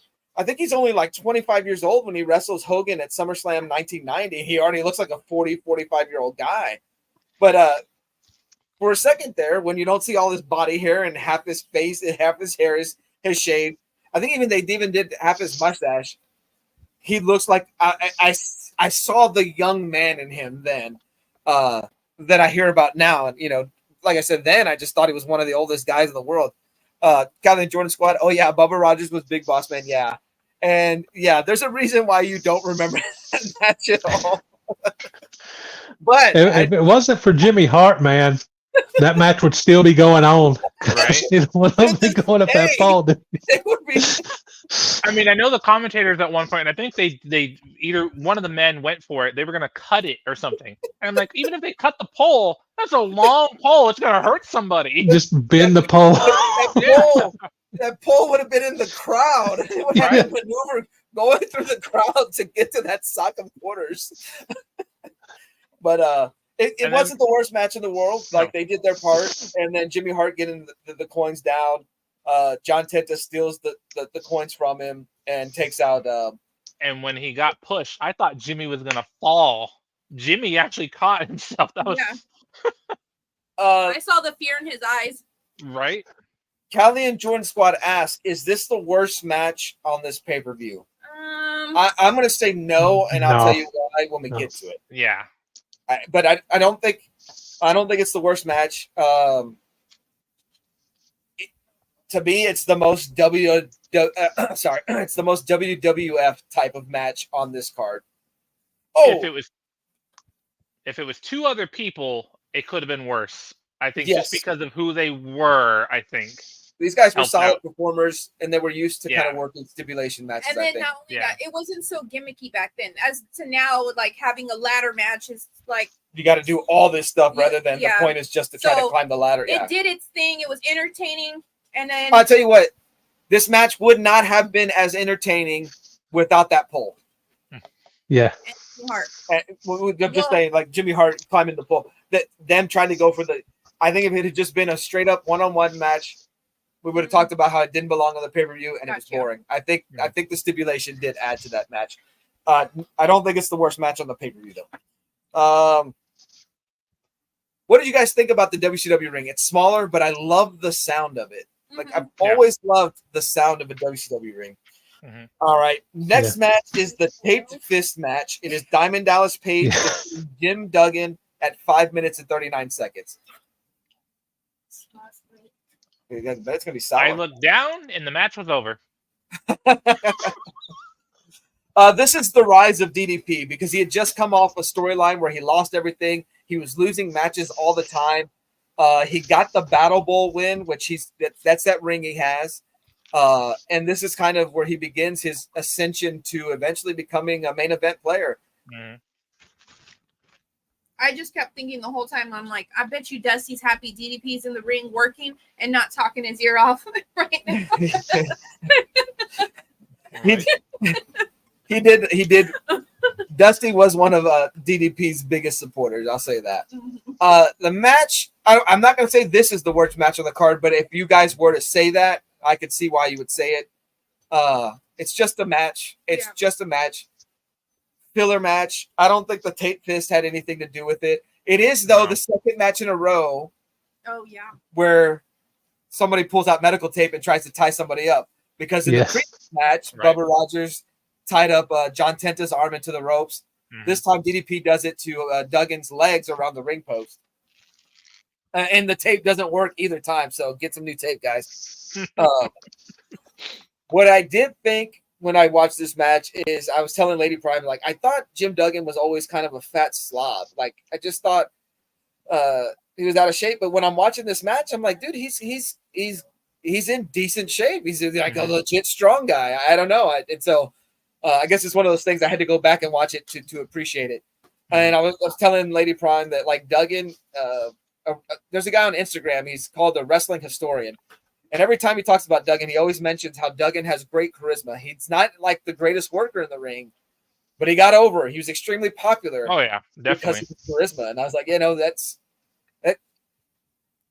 that'll beat your in-ring. You know, you still want somebody to be good in the ring and to be able to tell a good match. And, you know, we'll always love a good match, but you have to have something more than just being able to have a match where you hit 1,000 moves in it. You got to have some personality, and Duggan did have personality. That crowd was chanting USA. Our truth in the Miz. Miz. I mean, set aside the USA thing. Like you said, he had the charisma, and the kids loved him at the time. And I mean, I know it wasn't as big as it is now, but right away, you know, kids are going to want his 2x4, his shirt, or something. You know? So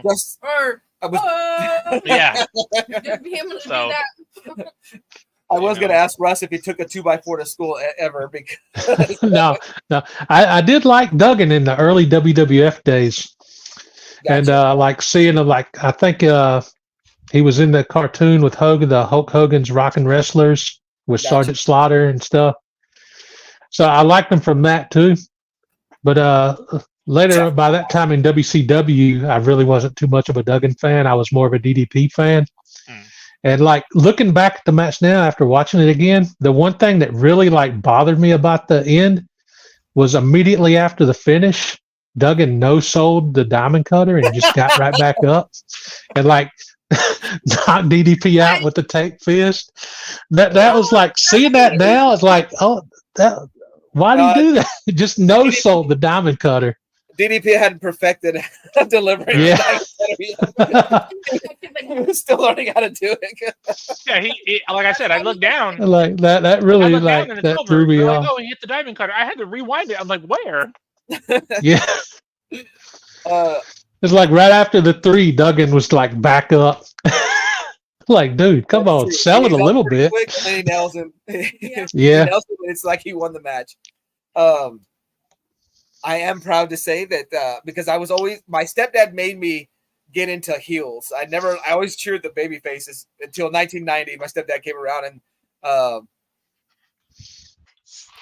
I had like watched a little bit of wrestling. It wasn't until summer 90s whenever I really got watched wrestling like constantly. That's because my stepdad came around, but he sold me on Mr. Perfect. So I always liked the heels.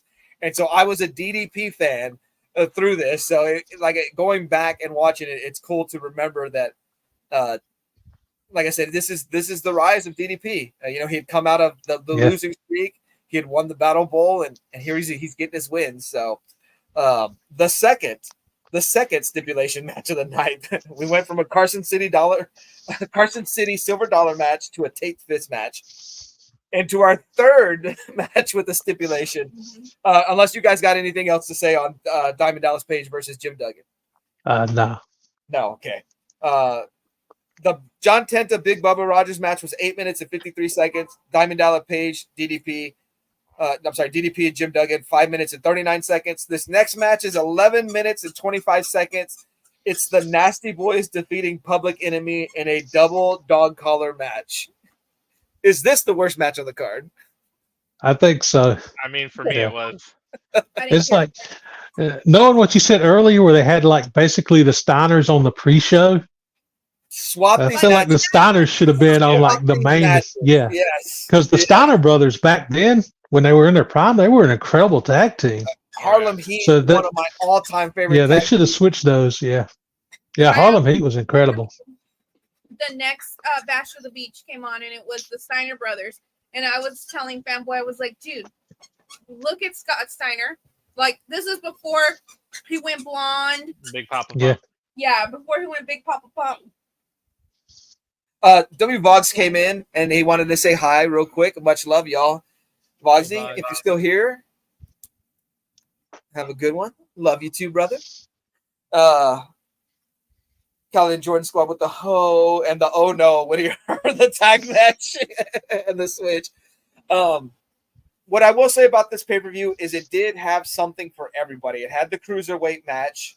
It had some good technical wrestling. We'll see Disco Inferno and Malenko. It had some comedy in it with Disco Inferno, obviously, all in it. Kind of with Tenta and Big Bubba Rogers. And then this one, Nasty Boys and Public Enemy. Nightwing 207 says he did not care for either team. Yeah. I didn't. I wasn't never a fan of either of those teams back there. The Nasty Boys, I'm not saying I liked them, but they worked as a heel. They were good. Public Enemy, no. That was just, it didn't work anywhere other than ECW. Do you remember Public Enemy in WWF?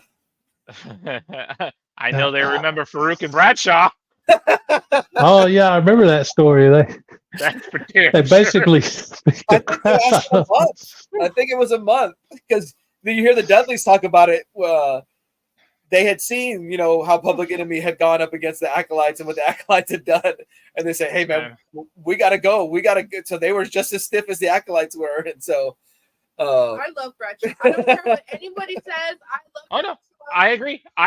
No. I liked Farouk and Bradshaw, especially when they got into the APA and the. Oh yeah, That was awesome. They just had that door in the middle of nowhere where they were in there playing was poker so and stuff. awesome. Real That stuff. was so cool. That's what they really were. Like, Yeah. and I'm like, Yeah. I can And find that's that. why it worked.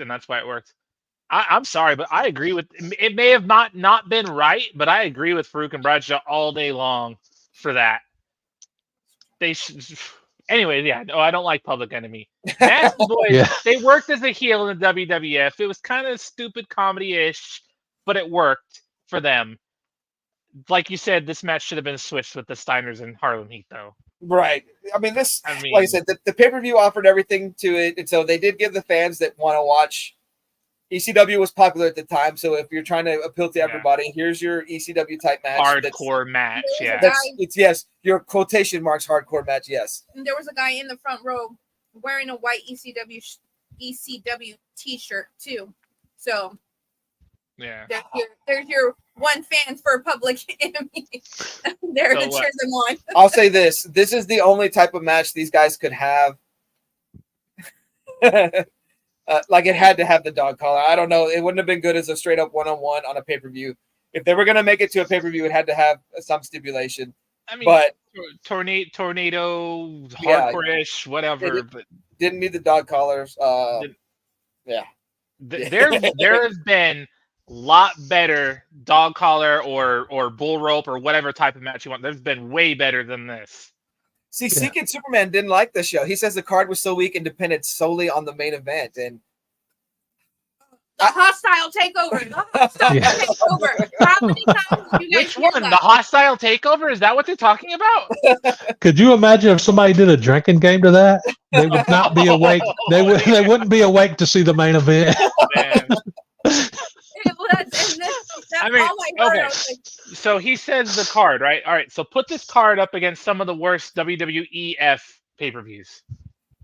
Kind of go hand in hand. They have their ups, they have their downs. So I get Seeking Superman's point, but they had some. I mean, that was a hell of an opening match. Yeah. You know, there were a couple matches in between that we'll talk about shortly. All right. But there were some matches there that did not need to be there. So are you guys saying this is the worst match on the card? Yes. I say no, and we'll get to it in a minute. Boy. Really? All right. Oh boy. All right. Crap, I'm trying to remember what I missed. The next matchup is for the WCW Cruiserweight Championship. It's Dean Malenko defeating Disco Inferno by submission, 12 minutes and 4 seconds. Disco Inferno brings it tonight. I'll say that. Oh, yeah. Yeah. Yeah, I forgot, like when I think back at Disco Inferno, all I remember is like the comedy stuff. The comedy, yeah. And like I forgot that he could actually wrestle. His hair is terrible. Yeah. He reminds me of my cousin's hair. Jesse, if you're watching, I'm talking about you. But Disco brought it. Disco. He got to show off his what is it? What am I trying to say? His in-ring ability. Besides, he had the charisma. Besides the dancing and now the dancing after every move is annoying. But I mean, if you're trying to be a heel and get people to view you, I guess that's what you do. Dean Malenko in WCW was like putting peanut butter on bread, and making a sandwich. It's like those two belong together. And when he went to WWF, he didn't succeed as much. Or, he didn't have the personality, or they didn't cater to his personality to make him a bigger Oh, star. I loved the whole man with 1,000 holds, 1,001 holds, 1,004 holds, whatever. Dean he was so good, man. But I thought it was a moment of silence from fan. Oh, thank you, Neil. But I really enjoyed this match. Dean Malenko being the face or the focal point of the cruiserweights for a while there was good stuff. You had me scared because you said next match, and I thought you were going to say this was the worst match. I'm like, what? Oh no. No. Yeah. No, I really enjoyed it. I know armbar. Arm drag. Disco, but I thought it was a really good match. And then what I appreciated was just something we don't see anymore, is when Dean Malenko locks in the Texas cloverleaf, locks it in, and then you don't even see it, but Disco Inferno taps out because you know how everything is now for the shot. You everything's got it. Yeah. Make sure that you see that he's tapping out or your opponent is tapping out. That you didn't see it, and I was just like, the ref saw it. Yeah, the ref saw it and it counted. That's the realism of it. Like, you watch a game of football, you don't catch everything on camera. Sometimes they have to pan the camera quickly. Like, yeah, I do like that when it feels real. Like when they don't overproduce it, which was WWF's problem or WWE's problem for many years before. What's going on now. I don't feel it's like overproduced. It's just produced, but you got to make sure you're on the spot. And I think what I wish WWE would get rid of is when you can see the guy's eyes open, waiting to kick out of the like that gets on my nerves. Like, don't let me see that. So no, this is a good match. Good match. I got scared too for the match at first. I thought it was just going to be straight Malenko, and then it surprised me. Oh yeah. If people wanted to say this was the best match on the card, I wouldn't argue with them too much. Like, Dean knows what to do.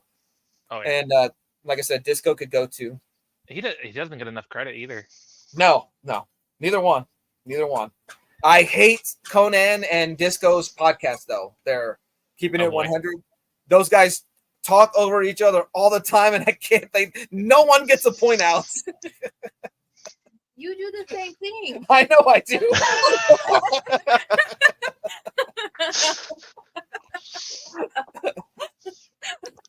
It's wrong when they do it, but it's okay when you do it. I'm not saying it's okay when I do it.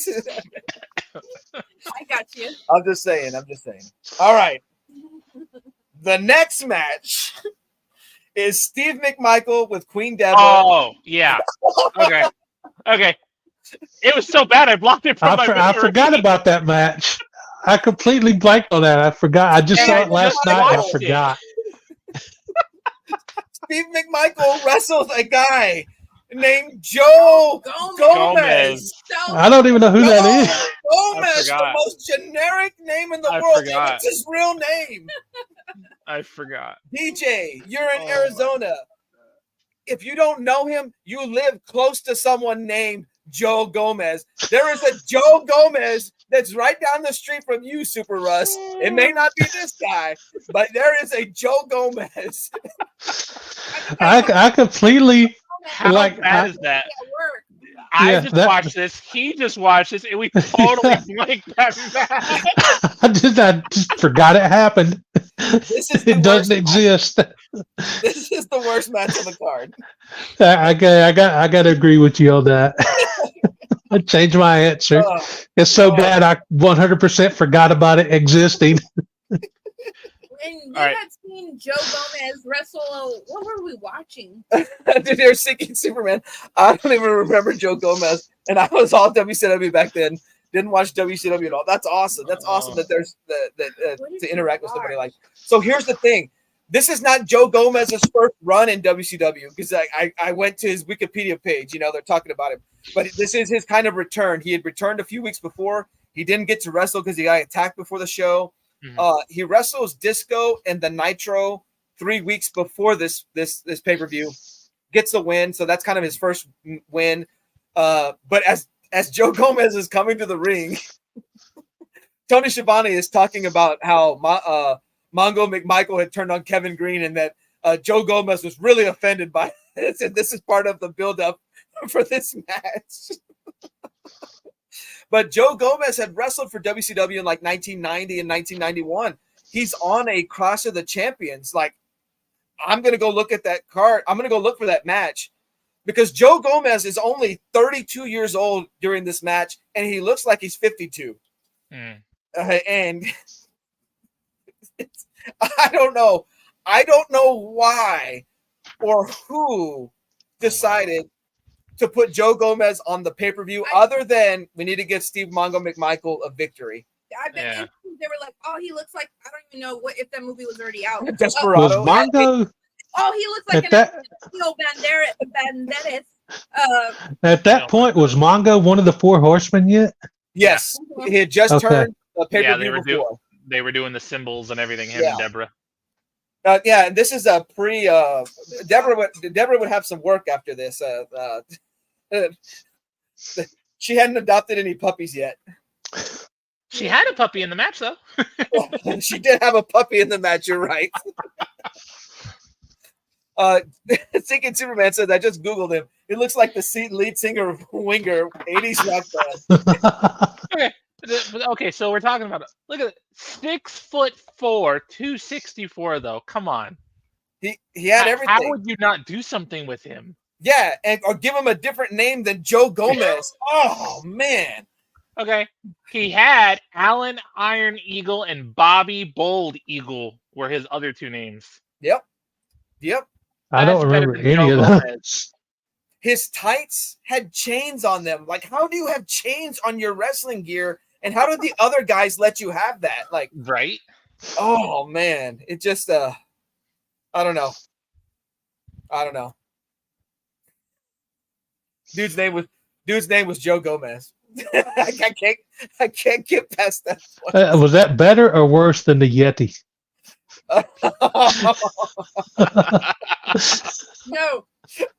I just saw it popped up on my Instagram and I posted it. It was Taylor. The rooster. Terry Taylor. Terry Taylor. Oh, Red Rooster. Yeah. Oh man.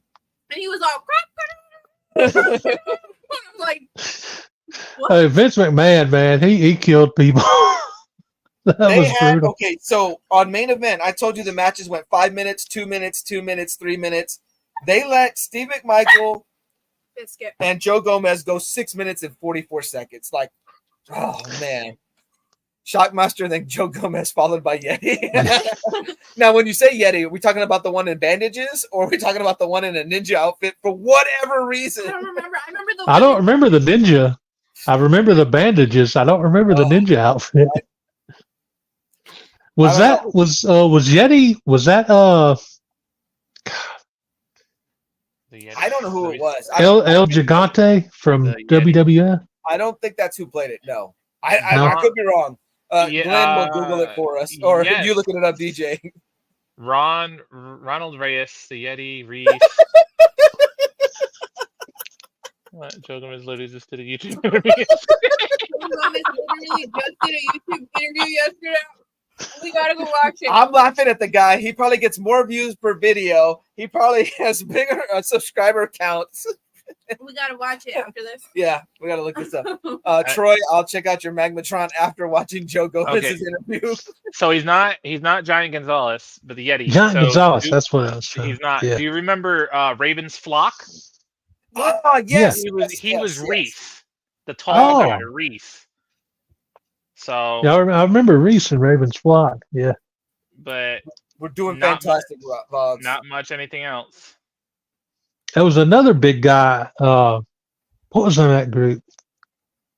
In what group? I think the Oddities. That had a huge Giant dude. Silva. There was Kurgan and Giant Kurgan. Yeah.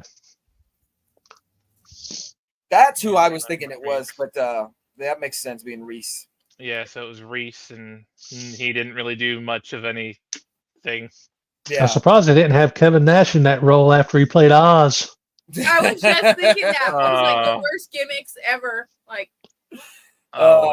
someone showed a picture of Kevin Nash, and they put Vin Diesel because he used to be Vinny Vegas and Diesel. Yeah. Oh yeah. All right, next match is Ric Flair with Miss Elizabeth and Woman. Defeated Conan, who was WCW United States champion. Match was 15 minutes and 39 seconds. All right. Something I never thought or didn't know. Look at that. Ric Flair versus Conan, of all people. But it was a good match, I thought. It was. Storyline wise, I don't know how this match came about. I have to rewatch more of the Nitros. Yeah. Because I don't see. I wonder if it's in his book. I've read the book, but I don't remember him talking about Conan. I wonder if it's just like real brief or whatever. It seems like a weird matchup. Like, how do these two go together other than the title? Let me speak on this.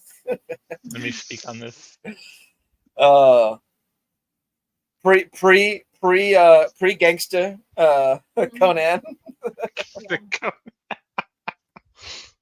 Nightwing 207 says, "Got to say that U.S. belt was sweet." Yep. Yeah. Yeah, it wasn't too corny like the current one. I don't know if the idea was we got to put a belt on Flair just for the Carolina fans because that was one of the WCW strongholds. They always had good numbers there coming out of there. That's one thing. It's always seemed like weird to me when you see like main event guys that have been multi-time world champions going back and getting secondary titles. That's one thing I've never really liked. That never set well with me. Like Yeah, Daniel it's Bryan. like you don't need a secondary title. You're taking the title away from somebody that's working their butt off on the mid card trying to, Yeah, like she's talking about Daniel Bryan, WrestleMania 30, wins the title, celebrates at the end of the show, holding 2 belts, Then opens the next WrestleMania for the Intercontinental title. And it's like, I don't know. Callie and Jordan Squad's gonna get Joe Gomez to get on here. Oh, if that happens, I gotta delete this stream. The only, like, when I was watching this match, I know Elizabeth Falls, I can't remember who bumped into her, if it was Flair, if it was Conan, but all I could think to myself was, that's why Macho Man did what he did when he would tell her, go stand over there, get out of the ring, and he would go stand there. She literally learned nothing. Neil says, Fanboy, have you looked to see if you can get a wrestler on stream to interview, even a retired one? No, the only guy I want to talk to that's a wrestler, I want to talk to Dante's Game Room one day. I bet we could get Maven. He does a YouTube channel now. No, we can get your dad.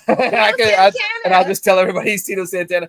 No, I'd like to get Dante's Game Room on here because he likes comics and wrestling and stuff. And then he does some art too. So he's a smaller channel, but I'd like to get him on one day. Fanboy's Prime dad looks like Tito Santana.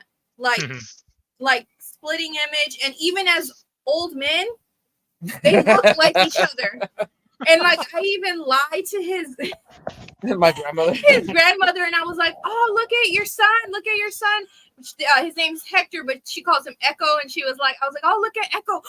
That's Echo." Yeah, he used to do this when he told you he was living in Pennsylvania. This is what he was doing. Because he used to be a bouncer. He really did. And then he was like, "Is that what he was really doing?" That's funny. Nightwing 207 says to get Al from Mexico City. That was my backyard wrestling name. Oh, Joe Gomez can do commentary for his match. Oh, man alive. Woo! Joe Gomez is one of my favorite wrestlers, though, so y'all need to stop. All right. The GOAT. I'm not even gonna lie. Before I remembered that Joe Gomez wrestled on this show, because I was going through the list, I was gonna say this was my least favorite match: the Giant and the Taskmaster against Arn Anderson and Chris Benoit. The Giant and Taskmaster get the win at 7 minutes and 59 seconds. I am not a Taskmaster guy. Nah, I don't like that dude. I don't mind him being behind the scenes, but like I've never thought he was great in the ring.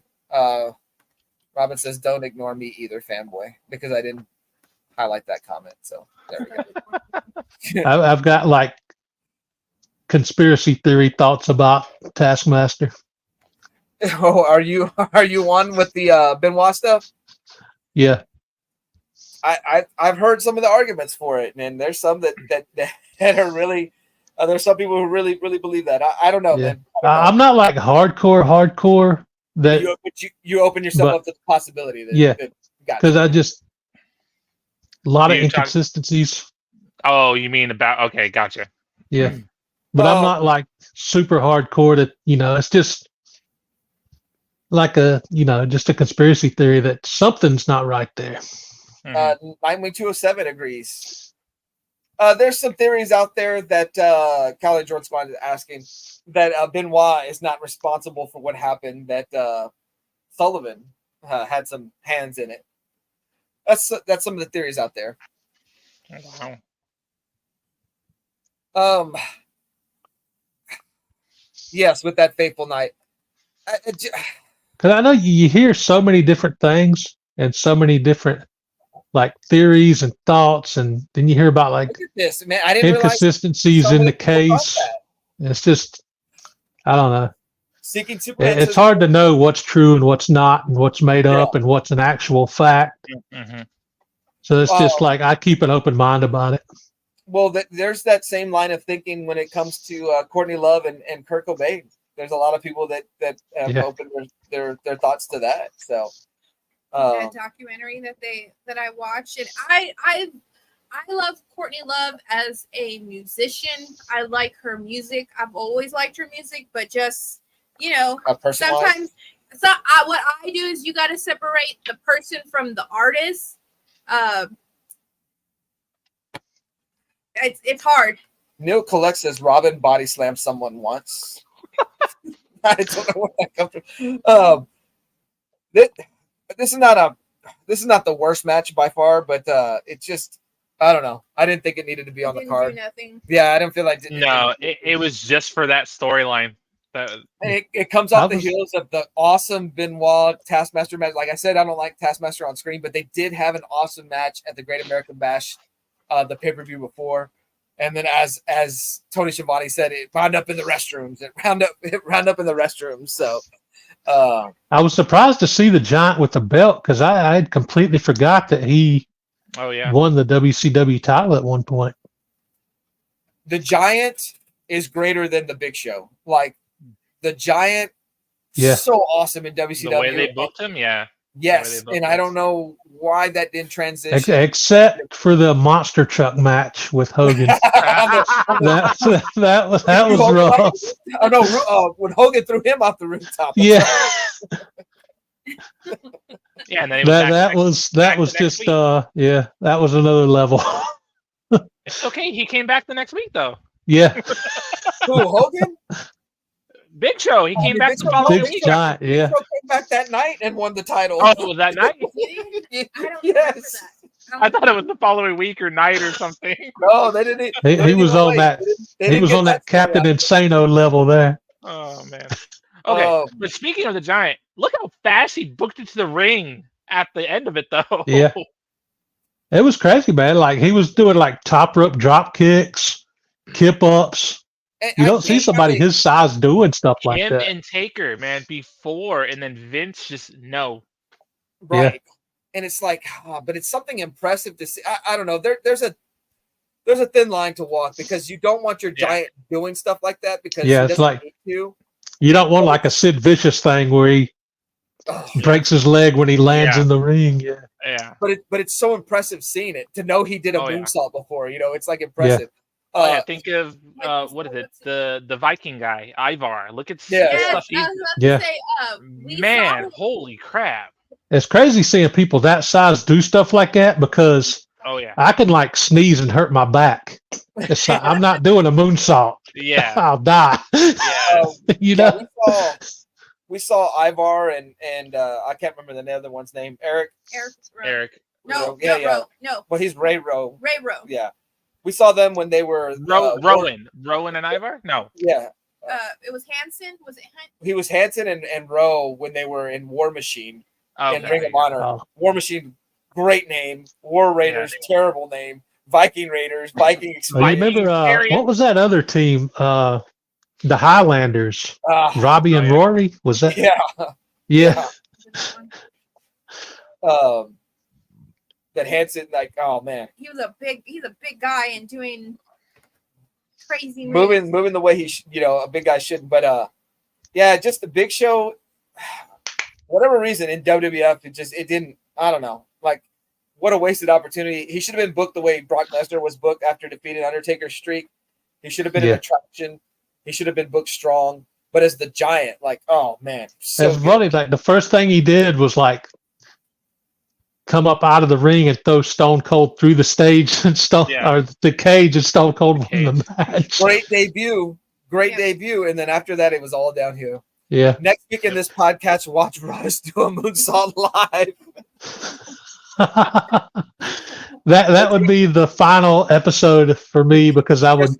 You just gotta climb on something high, that dresser behind you, sneeze, and when you back up, you'll be able to. The episode after that, I would just be in a full body cast. I will say this though, because before, and I think I don't know what match it is. Benoit and Arn Anderson come out earlier for an interview. Arn sporting those glasses, looking fantastic. And his shirt tucked into his tights. Yes, and his shirt tucked into his tights. I don't know why he does that, but Arn looking like the coolest dude in the world. Yeah. That's one thing I did notice about that match in the tag team match. It's like something you don't see anymore, really. When he goes to tag in his partner, he would hold the other guy either in a leg lock or hold his arm. And he's laying down, reaching. Yeah, that was like I did really awesome, like tag team wrestling strategy. You don't see stuff like that anymore. No, that was like technical wrestling at its best there. I like that. A lot of the little things are lost. Yeah, definitely. Now it's all about the hot tag. I did forget to mention Ric Flair. I did forget to mention Ric Flair's interview backstage, where he's singing La Cucaracha. Oh. And woman sitting on Mean Gene. Yes. And then he's like, yes. He puts his hand down below her waist, raises her butt a little bit. Who does? Mean Gene? Yeah. Oh. and then Mean Gene says, "Well, we're also going to have a pole vaulting match tonight, besides the wrestling match." What was he talking about? What I think he was talking about? I say, like, so looking back at some of those promos, they had to have been on like some coke or something, man. No. When you watched Jimmy Hart, was it before or after the match? It was the Taskmaster and Giant interview, and then Jimmy Hart's there, and he tells Jimmy Hart he needs to go brush his teeth. He goes, "Can you do me a favor? Can you brush your teeth? Go brush your teeth." Yeah. I was like, "What the hell?" Jimmy Hart. Just like something so little like that, just like. And that's why Mean Gene was the GOAT. Yeah. Oh man, it's not like that anymore. Everything is so professional and scripted. I mean, I get it. You gotta. I don't know. And then we reach our main event: the Outsiders, Kevin Nash and Scott Hall. What's up? Which one is that? The Hostile Takeover? Yes, the Hostile Takeover. And Hulk Hogan versus Randy Savage, Sting, and Lex Luger ended in a no contest, 16 minutes and 55 seconds. Yeah, but their little montage, that song, for the the intro? The intro. Oh, terrible intro, like for the show. Dude, like, I was like, well, the beginning of the show as well. But then now, oh my God. Like, I thought I was watching one of those videos that they show you in class. Don't do drugs. Don't do drugs, and that's the song that they play. Right? You know what I mean? I thought. Got like the frying pan and the egg. It's a good point, Siki Superman. Most WWE opening segment promos longer than every one of these matches. I mean, that's true. The what was it? The Cody Rhodes after WrestleMania 40 was like a 45-minute promo with The Rock. I hate all the promos. Like I get it. No, when it's a good one, it's a good one. When it's if it's subpar to only that's when it's bad. But even Nightwing 207, the intro to this pay-per-view is just terrible. I don't know why they should have done audio clips like WWE was doing for the recaps or whatever. Why it's not even good music? I thought they probably did it because they were like, "Oh, it's different from WWE." The only thing I could think is that maybe they did that, and it's something that WWE removed because they don't want to pay royalties to. But I don't think so. I think that's what it really was. It was pretty brutal. Anybody who has anything filmed or recorded from back in 1996, let's see the original. Let me see the original. Match 16 minutes 55 seconds. Basically becomes a tag team match because Luger gets hurt. Yeah. Like looking back at it now, which I didn't think about it at the time, like that would have made sense. This is for the smart guys, right? Take Luger out. Oh, he's hurt, but he could come back. He could be the third guy. But not only that, because remember, Sting does the splash into the corner. It hits Kevin Nash, but Kevin Nash hits Luger. And so that's what caused Lex to get hurt. So it could have been like at that right then and there, it could have been like for Lex to be like, dude, you hurt me or whatever. Turn on him right there. That could have been it. Savage and Lex had already had some issues. They had some trust issues, I believe, for the War Games match at the end of '95. And Sting vouches for Luger. Mm-hmm. And so, Yeah. That could have all been set up to like have an alternate ending just in case Hulk no-showed. Yeah. Oh yeah, I guess in the back. From what I hear, like he was still trying to make the decision or something. Yeah. It depends on which interview you hear. Well, yeah. Yeah. That's also true. Somewhere I know there's a lot of different stuff out there, so they could have like just been covering their bases just in case they had to change the plan. I don't encourage trash being thrown in the ring, but what a cool visual. Yeah. Yeah. What a cool visual. Russ would have been right there. He would have been. Oh yeah, yeah. Throw the shirt, throw the figure, like. As bad as it is, us saying that now, I agree. The trash made it better, I think, because it just showed how bad it. Well, not bad, but how. I think like didn't the fan try to get in the ring too or something? I think they edited it out of the pay-per-view, but I remember seeing a clip. If it was this show or not. Yeah, I do remember. I don't remember if it was this or not. But yeah, it might have been. It might have been another time. But definitely there were definitely some, like Glenn said, he was a WCW guy. So like to see these WWF guys parade in the ring, it ended in a no contest, but they basically won the match. The way they first came in, man, it just felt so real, like unscripted, like a real thing, right? Like a real takeover. Because Razor didn't come in his wrestling vest and his underwear. Yeah. He came in his jeans and his jean vest, like what he would wear on the street, right? The only thing he was missing was a fanny pack. But I'd be like, he came in looking like he was just on the street. Yep. Interrupted a match, though, and it's said that those two guys didn't know that was going to happen. I think it's Mike Enos and Bobby Fulton. I think they didn't know. They didn't know it was going to happen, and just the way WCW was able to prevent it, the realism. What does happen? What does happen in the pay-per-view before this, the Great American Bash? Eric Bischoff asked, now let's get one thing straight. You guys don't work for the WWF. And that's because WWF had sent him a cease and desist or whatever. What kind of lawsuit?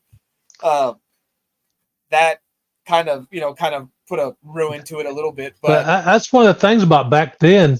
They didn't have like all the social media for everything to get spoiled. Like the internet if that would have happened today, we would have known about it like 3 months before it happened. Oh yeah, yeah, definitely.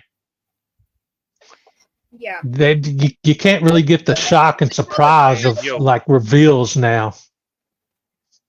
What's up, Random Rick Reviews? Triple R. Hey yo. Hey yo. You know who I am, but you don't know why I'm here. Oh man. WWE retaliated with fake Diesel and fake Ray. I was going to think about this. That was just so WWF used to advertise their hotline, and it was Jim Ross had talked about Diesel and Razor Ramon coming back a few weeks before the fake Razor, fake Ramon showed up. And it was like someone asking, is this really going to happen? And I told my stepdad, I was like, yeah, it's really going to happen. That NWO angle can't go on forever. Me being dumb, not thinking that, well, they signed like 3-year contracts, 4-year contracts. It was just like, to me, the storyline could only go so long, Yeah. Young me being dumb that they would, not know it. But it went so long that eventually Disco Inferno was part of the NWO. The silver and black became one. Yeah. There was different fractions of the NWO, and Random Rick Review says, yeah, I used to have to avoid wrestling channels like 2 months out from the Royal Rumble. Laugh out loud, folks, messing it up. So this is a true story that happened to me. I was watching some video on YouTube. This is months before the 2008 Royal Rumble. Someone put in the comments, oh, John Cena is going to come back, be number 30, and win the Royal Rumble. This is like a month or two before the Royal Rumble happened. He said that was going to happen. I read that in the comments. What happens? That happens. So I don't know if this is somebody who knew someone in the company, and like this is, he's just like, I'm going to go on YouTube random, spoil it on some random video. WWF will never find out I did this.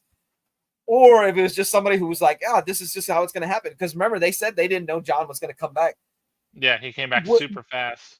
When that happened, when I saw, dude, I was just like, Maybe it was somebody time traveling from the future coming back just to mess with it because it was so accurate. Oh, I wish I had. You saved should have tried to get the lottery numbers from that dude, man. No kidding. For real. No, and then you know what? I didn't like. When Chris Jericho came to WWE, Random Rick Reviews was accidentally in the NWO at one point. Chris Jericho came to WWE. It was Cena in the chat. I didn't know that it was Chris Jericho coming. Like it was all new to me. Like when it did the Y2J, the countdown. Yeah. Talk about another awesome debut. Oh, I knew it was because I got addicted to, and I'm not really addicted, but like I had to know everything ahead of time. I had to know, and looking back now, I'm like, man, I ruined so much of like surprises and stuff. I like Vince. That's like whenever there's a Royal Rumble coming up now, I try my best to not be on Instagram as much so I don't see spoilers. I need because I like the surprise. Like if there's going to be like somebody coming from another company or somebody coming back, I want to be like surprised at the entry. Oh yeah. Just like we were talking about when we did the watch along. Of course, we didn't stream it, but we did it just us 3 or 4. Oh yeah, King and Queen. Some of the King of the Ring spoilers, and it was just like Instagram accounts that I didn't even think would cover wrestling, and then they spoiled it. Royal Rumble is my favorite pay-per-view, so don't want Mark screwing it up. Yeah. It spoils it to a point because you know the winner, but for me, I still, if it's a good one, I still enjoy watching it happen. Yes. For some. Nightwing 207 brings up AJ Styles coming. That one caught me by surprise. And man, like you were asleep right next to me, and I was like, yeah, you had to wake so me then up. I texted his cousin. I was like, "Did you see? Are you watching? Are you up to date?" And then he was like, "Yeah, I saw too. I saw AJ Styles." And then,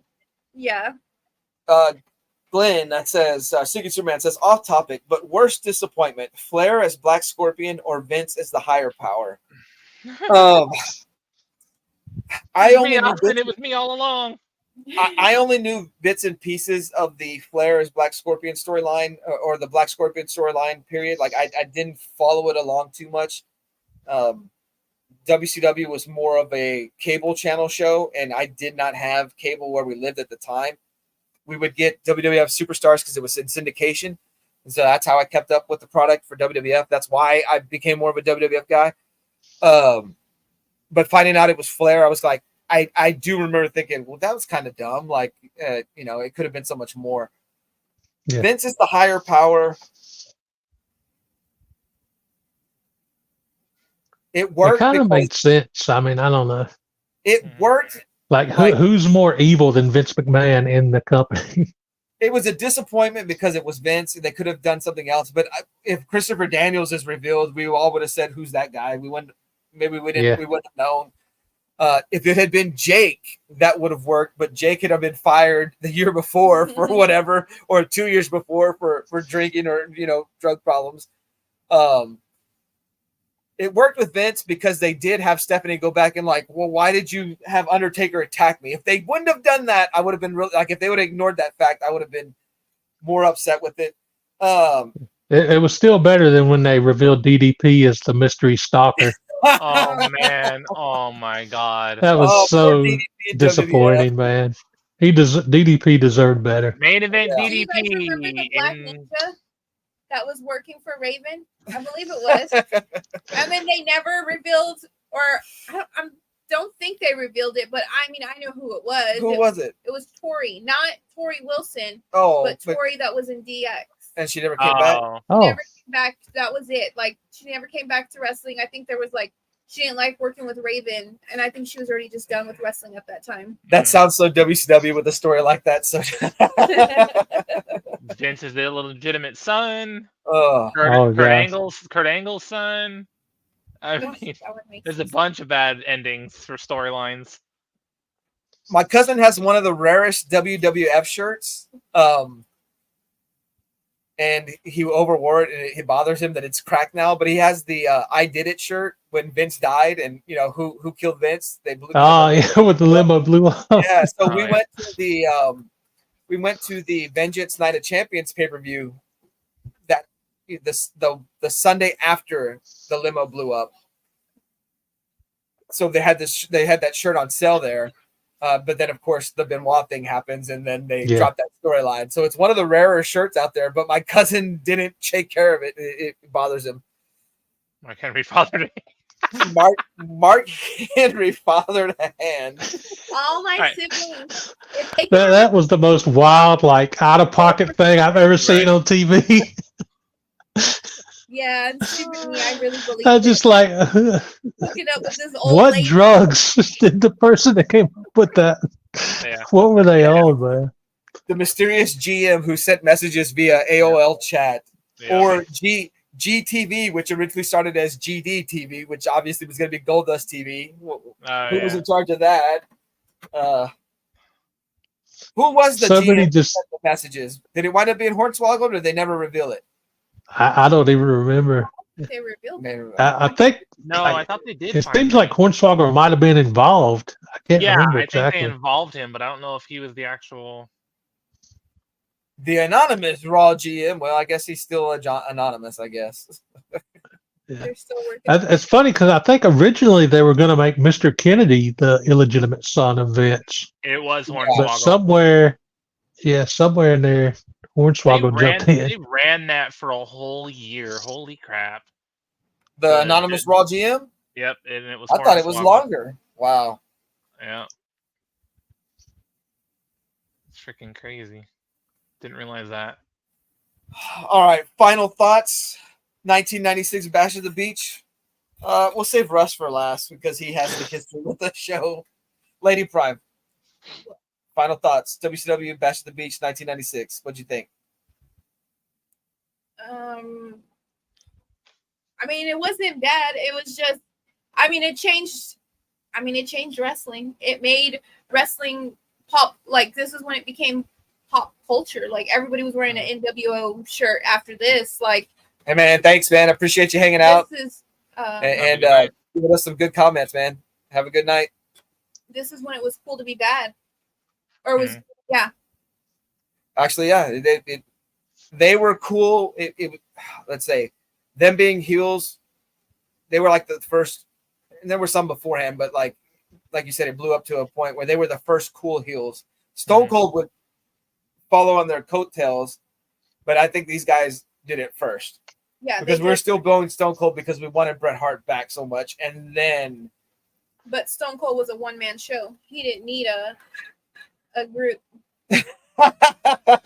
Brother Joe, I like when Snitsky did the baby into the crowd. It wasn't his fault. It wasn't his fault. And he ran with that. Snitsky is one of the biggest disappointments, and I only say biggest disappointments because I liked the guy. I liked his. Yeah.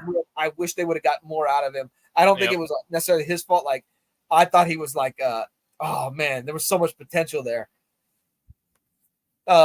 Seeking Superman says C-. The Hulk heel turn was not a surprise. He was after all Mr. WWF.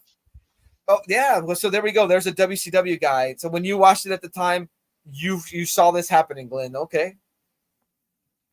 He said C-. DJ, your thoughts? I'm asking you two first because this is y'all didn't experience it. We didn't experience it. So obviously the only thing I ever watched originally was the ending. So having watched the pay-per-view, and then I think when we were talking about it 2 weeks ago, I wanted to know the match card, but I didn't want to see the results. So going in blind, watching the matches, good and bad. I'm also going to say a C of a pay-per-view, but A+ on the freaking opening match. Good opener, good closer for it. And it did change. It did change the environment for a while. 83 weeks. I'm sorry, say that again. Oh, 83 weeks? 83, sorry. Yeah.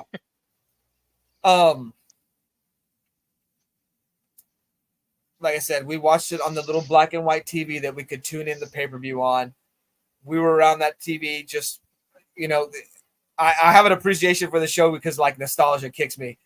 We wanted to know who that third man was, and I was dead set it was going to be Bret Hart. I thought it was going to be Bret. He was away from WWF at the time. Now going back, I realized that he was, just on a leave for a while, and yes, he did resign a contract, but he was still kind of doing things with them that summer. But man, just who was the third guy? Was that after the Iron Man match when Yes. he took his break? Yeah. Because then they'll slowly start a few weeks after this, or maybe already. Stone Cold slowly starts to begin to call out Brett, things here or there, and so they're building for what happens at Survivor Series. But who was the third guy? The storyline. I was a WWF guy, and the WCW story had me hooked. And I just remember when, like I said, my stepdad said he's going to come out and he's the third guy, and when it happened, just wow. And then the trash starts flying. Wow. And it's crazy. We finally got to see Hulk Hogan really on screen. Be his true self. Bobby the Brain Heenan was right all along. He was evil. Russ, going back and watching the whole pay-per-view for the first time in, however long. What is it, 28 years? Yeah, just about. Probably, yeah. Yeah, 96 to 2024. So what are your thoughts? I average show. There's some bad on it. But there was enough good on it that I'm glad we watched it again. There was enough good on it. Joe Gomez was on it, so got to experience that again. Yeah, or find out who he was. Overall, and Jordan Squad's right. He said, being a WWE guy, this got me interested in WCW. That's yeah. The problem is they didn't have the next thing. Nope. To keep us hooked. Yeah. I mean, the next thing was I feel like almost a little too late. If they had done it right, I don't think WCW would have went out of business like they did. They just made so many mistakes toward the end there. What was it, 2001 when they finally went out? I feel like if they had the producers. Yes. Yeah. I feel like WCW, if they had just done a few things different, like number one, don't give Hogan creative control. Oh, why? And don't bring in Vince Russo. My thing is they say that, but also Kevin Nash says it a lot. Like, oh, you shouldn't have given the wrestler, never give a wrestler creative control. But he was just as guilty. Maybe he's calling himself out. Maybe he was admitting it. Like, hey, I shouldn't have had that kind of power or whatever. But Calvin Jordan Squad, I loved watching Goldberg just go through people, but after Goldberg, they had nothing right. It was NWO and Goldberg. Yeah. Well, I always say they also built up DDP, but DDP kind of grinded himself to get to that point. But when I hear a lot of interviews or whatever, with WCW, with egos, and then of course wrestlers having creative control. But then when you hear about when WWF was struggling, instead of them being down about it, they were like, let's work together to build this. Like they were willing to put on good matches and whatnot. Mastodon Comics and Music says Vince Russo was an idiot. Oh, I can. Vince Russo he needed somebody to tell him no, and like you're saying, there was so many problems backstage. For all his faults, they needed a Vince McMahon. They needed somebody who was going to lay down the law, and that's what happened to WCW.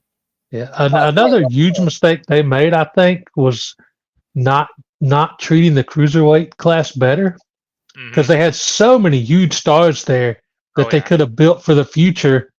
But again, guys like Hogan and Nash, they were going to get that top spot no matter what. Mm-hmm. Even almost screwing Sting over, and he was a huge star. But there's so many cruiserweights that if they would have built up and let them start having more main event matches, that could have been. The cruiserweight title's a world title. It could have main evented shows, like you're saying. The cruiserweight title, that's their. It's like they had greatness and didn't really realize it. Oh yeah, because the focus was still on guys like Hogan. And their top four left the cruiserweights. The Radicals appeared in WWF. Yeah, Jericho he jumped over. And Jericho went. Yeah. They could. He could have easily been a huge main eventer over there. Oh yeah, he had to leave because he couldn't grow. Disco Inferno says that there was a group of guys that was on the verge of being there, but the main event guys never worked with those guys. They only worked with themselves. And that was a problem. Billy Kidman, I loved what he did in the ring. And I think he had, I believe it was right after he left and went over to WWF. He had some incredible matches with Rey Mysterio that was like main event quality.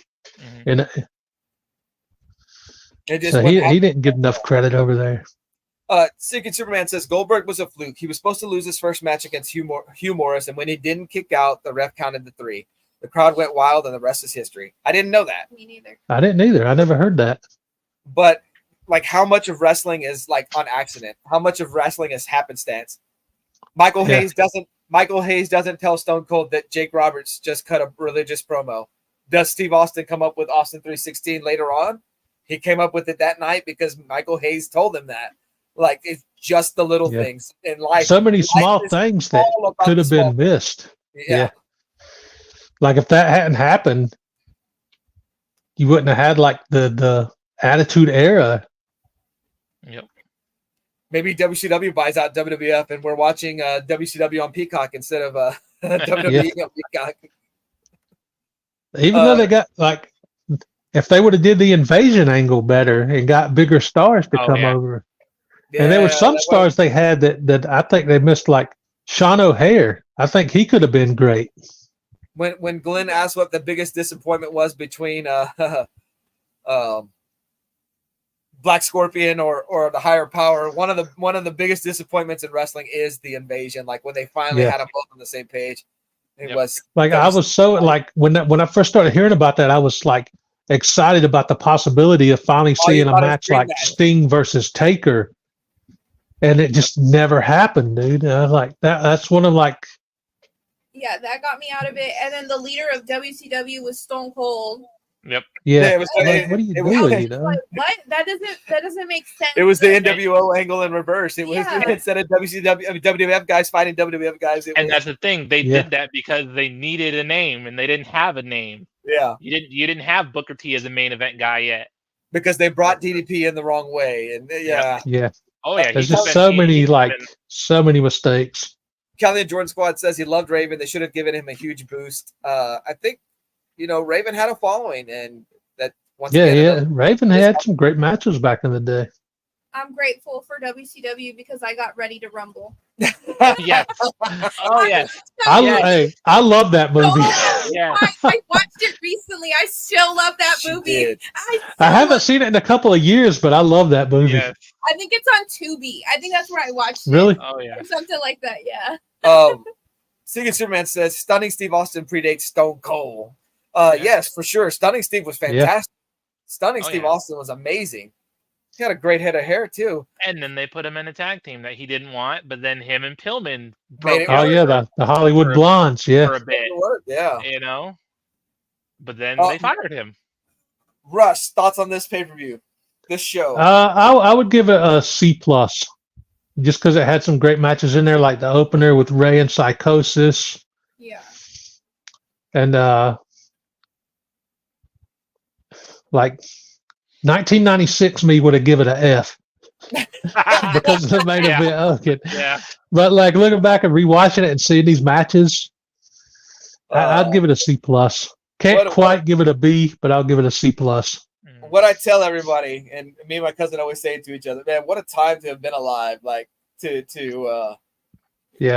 looking back, it was like it kept WCW, like it pushed them ahead for a long time. And I highlighted the comment, but I didn't speak it out loud. Kelly and Jordan Swad said he would watch WCW first, because it would come on. They had the unopposed hour, but he would finish his night watching WWF. And it's like, for me, I remember that. WCW started at 7, so I would watch it for an hour. 8 o'clock would come around, and then watch Raw. And then whatever commercials, back and forth. Go back and forth, and then at the end when Raw was over, and then I could restart WCW and watch it from the beginning. Mastodon's right. I just wish I would have had TiVo at the time. Yes, would have the VCR going, but I don't. With me, right after the NWO thing happened, it's like that's when I made the switch to WWF. For like a good 2-3 months, I wouldn't watch WCW. After that first happened, I was so upset. Nice. I love that story, Russ. Oh man. So I made the jump to just fully WWF. I was like, screw WCW and all that nonsense, man. Hey, Beck. Hey, Beck Neptune. Beck Neptune just put out her first video. She had a comic haul and talked about some of her collectibles and whatnot. So Awesome. I have to go check that out after the stream. yeah, so go check that out. It's fantastic. I was able to sub her up. I guess it was last night in Robin's stream, and because she mentioned she was editing a video, so I said, "Oh, cool. Let me go sub it up." Cool. Yeah. So, fantastic. Good to see you, Beck Neptune. Oh man, yeah. What a time to have been alive to experience. It's a moment. It's a moment. The Monday Night Wars to have caught this live, like, oh man, just fun times. Me feeling betrayed by my cousin because he's watching WCW more than WWF now. Like, right? I don't know. I enjoyed it because me, you know, my addictive personality, I got into wrestling. I went all in, and I had all these people to look in. And that's when I started buying the magazines and just learning more things. We didn't have a computer. We didn't get the luxury until later on in life. We have so many wrestling figures. I have a ton of content. But yeah, I don't know. I'm kind of happy. I'm grateful for how it happened. Yeah, Right. I know for years we didn't have cable, and I think it was 2000, 2001 when they first put SmackDown on free TV. And for years, that was the only way I could watch it was SmackDown on regular TV. Yeah, the same. I remember being so bummed when they took it off like TV. I was like, man. Every Monday, religious, right there. I had to be there. I couldn't be anywhere else for both. She did makeup. Oh, thank you. I would get so mad. Like my mom, she cleaned for a living. She would take us everywhere. So that's why there's child labor laws, because my mom would take us. She would make us and not pay us clean these offices and stuff. And I'm like, we need to be home at least as long as I was able to catch Raw. I was like, I want to be Raw, and if I was 1 minute late, oh man, I would be so angry. No one wanted to be around me. Like, I made be on the phone down social services. Yeah. Seeking Superman says the only way I could watch WWF in the 80s was Saturday night's main event when it preempted SNL. So yeah, and that's like I said, that's how I got my start. And then I eventually found that they had WWF Superstars in syndication on one of the channels. I was able to catch it. And when Superstars went away, there was like a 2 or 3 month period where that channel wasn't bringing wrestling. That was tough times. That was hard times, as Dusty says. But then eventually it would come back into rotation. But I would always hear the guys who had cable and satellite at school talk about these things they saw on TV, and I was so bummed that I couldn't catch it. And and it's the way it is now, where now I don't watch Raw religiously. Now I'm like a lot of people at Russ, Instagram's how I catch up. Yeah. This is how I stay tuned. YouTube clips and Instagram's the only way I see Raw and SmackDown now, because I still don't have cable. And it's just the only reason I watch the pay-per-views is because of Peacock. Yeah, it's the same. But like, I'm okay missing Raw and SmackDown. I religiously watch the pay-per-views, good and bad. Yeah. Watched all the WWE Saturday in the 80s. There were like 2 or 3 of them on Saturdays. See, for me, I watched it all. So I would watch it, and then on Saturdays they had Jax, and it was like super late at night. Like it was on like, I think at midnight you would have to catch it to watch it. And then I think even WoW, I would watch WoW Women's of Wrestling. Late. And then Sunday was Sunday Night Heat, and then I think Jax became Velocity. At one point. I think it went like that, and I would stay up late and watch. I remember those shows, but I when I found out that they treated like I've never been the kind of fan that likes when they treat a show like a secondary show. Like I wish every show was treated like a big time show. So they used to have a show, WWF Mania, and it just became a highlight show. And I was like, I didn't like it. Yeah. Oh yeah, and then Saturday mornings they What's had up, like Pizza Rat Comics? wrestlers would be on there. Good to see you. But they would be WWE Live, WWF Live or something. Live Wire or something. Live Wire. There you go. Oh yeah, Live Wire. Yeah. Okay, now Live Wire. Some of the greatest all-time Stone Cold Steve Austin works happened on Live Wire. I would watch. What else did I watch? Nightwing's asking if Ollie and Neil are up for some Overcooked. I'll see if Ollie wants to play. We can go ahead and bring this stream to a close. You gotta watch this space because I know we gotta. I gotta watch. We got some things. Because what I used for it. No, leave it on. Leave it on.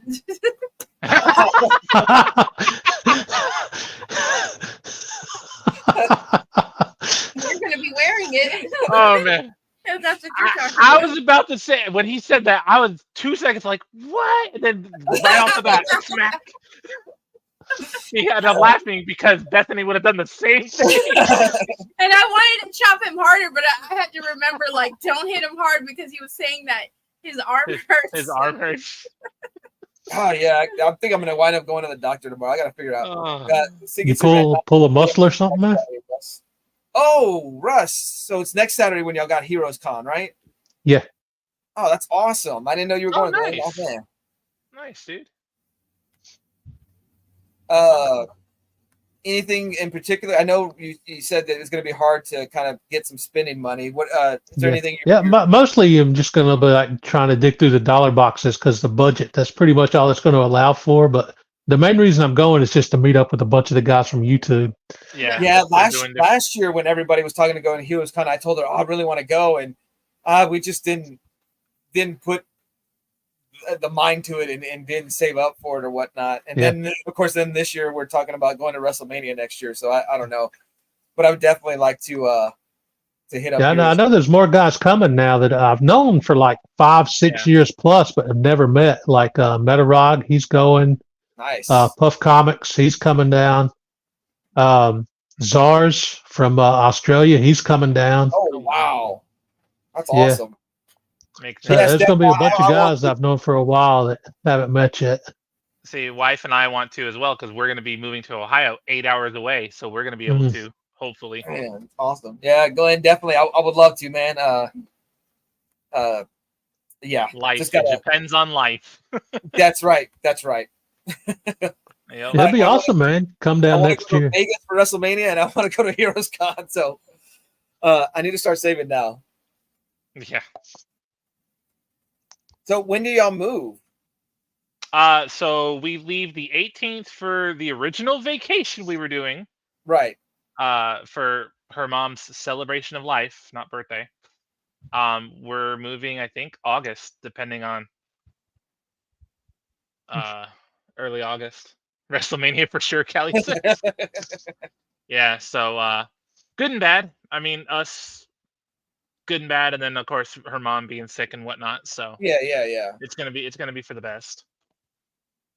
But definitely, man. Like I know a lot of them are doing it at Heroes Con, so I was like, oh, we're gonna be closer. We should try to go next year. Yeah, I hear everybody talk about Heroes Con, and then I think last year they went to go watch The Flash all together and stuff. Like, dude, just like the camaraderie and hanging out with people that like you normally chat with or whatever, and then definitely would be cool. I know that Bottom Tier Collector and 22 Comics got together last week or 2 weeks ago for some Iron City Con, and then I heard how terrible it was. Really? They only had 2 vendors there, and it was it was bad. And then another guy I see on Instagram, he was talking about the whole reason he went is he wanted to get a comic signed by Ray Park. He didn't show Johnny up. Boy, I think. Yes, he didn't, and he did not show up, man. Yeah. Oh wow. See, Glenn says it was lit last year for Heroes Con. Hey, that's awesome. Yeah. Let's see. Oh, because Anil, but thank you. Don't worry about this. Oh man. Have fun digging through the dollar boxes. Russ, I love doing that, man, because like none of the shops around here have dollar boxes anymore. It's like the only time I get to do that is at the con. And I like fill in so many missing holes in the collection. The last Friday, the last 3 Fridays, I've gone to my shop that's an hour away, and I've hit the dollar boxes. And so she went with me 2 weeks ago, and she went to the key boxes. Yeah. Oh boy. She went to go get $8 books, $12 books. I'm dreading. We're going tomorrow morning. There weren't 8. None of them were 8. 5. Yeah, that's not bad for key books because like the shops around Wow. here, they almost do double eBay prices. It's nuts. There were some in my hand that were $10, and I'm like, Yeah, Russ. I mean, Neil, I already talked about how I watched it earlier. Nice. Yeah, that was the first point I made when I saw her. I made sure to announce that to everybody that she put her first vid up. Pizza Rat Comics says dollar comics are still $1, but Dollar Tree is $1. Yeah, $1.25. Fanboy Prime, I'm going after the second appearance of Brainiac since I will never afford the first appearance. A few years ago, I had the opportunity to buy the first appearance because it was still like within that reasonable range.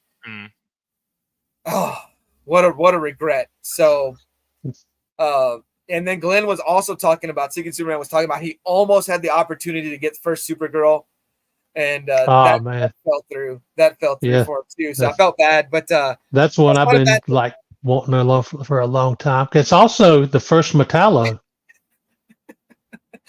Neil collects. I don't listen to you, fanboy. Yeah, that's the problem with being a Superman collector is to find first appearances. Like, yeah, you're paying a little bit. Oh, was it that pin top? Let's see. Becknet to DJ. Thank you for letting me know. I'll check that out later. I don't have notifications on. Haha. We got to craft or something soon. Yeah, for my wife. These are my most expensive. Maybe these were. Oh, that was at the traveling comic book store. She bought a bunch of Elvira. Nice. Oh, nice. These ones were. Oh no, that was at Most Wanted Comics. Okay, hold on, lady. I'm doing this. There you go. Elvira. Those were the most expensive ones? Probably. Creature from the Black Lagoon. Nice. This is number 2. Cool. Right? Yeah. I've heard this is a fun series. So I saw. I was up at Walmart a couple weeks ago, and I saw a steelbook for the Creature of the Black Lagoon movie. Oh, the DVDs, nice. Yeah, I was like so close to getting it, but I didn't pick it up. Let's see. Neil Collect says he develops the Lady Prime syndrome. He tunes me out after seeing her. Fanboy, you look like you were Scott Hall there. Just the way. Every time the notifications comes up and you're like this. Oh man. What do you guys want to talk about in 2 weeks?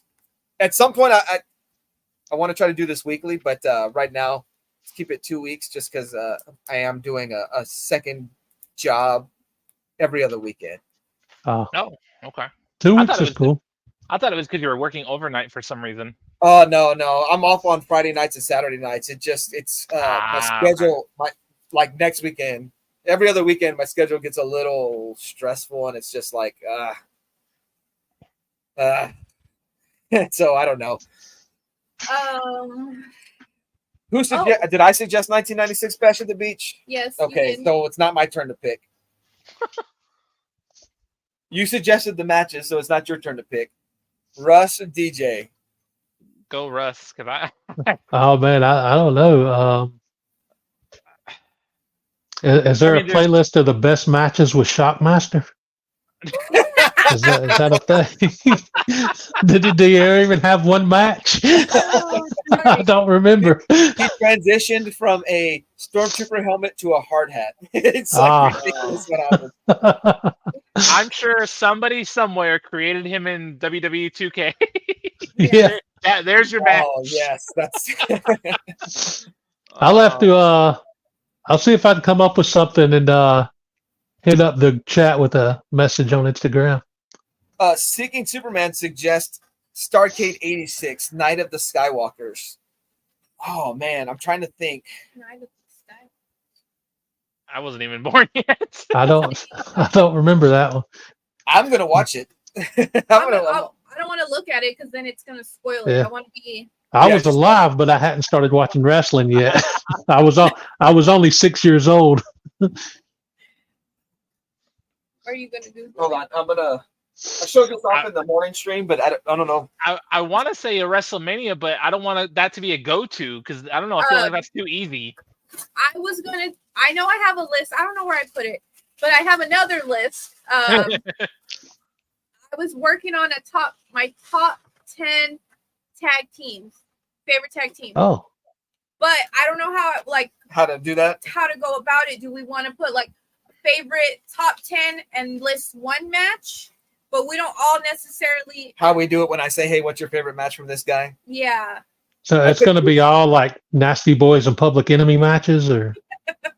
Oh, okay. There we go. He says it's Flair versus Garvin and Road Warriors versus the Midnight Express in a Scalfoot match. I'm going to watch that because I think I remember.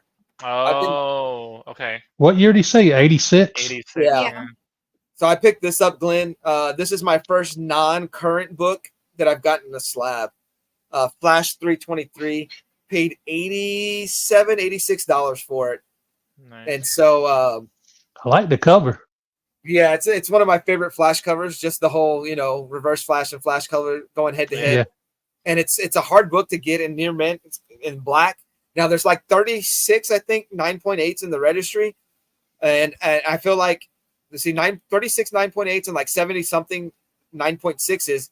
And I feel like it's a few guys were trying to get a 9.8, so they submitted a whole bunch of books that were close. Yeah, probably. But I'm trying to think, what Superman books do I want to get in a slab? And so I own a really, really rare DC Universe logo variant.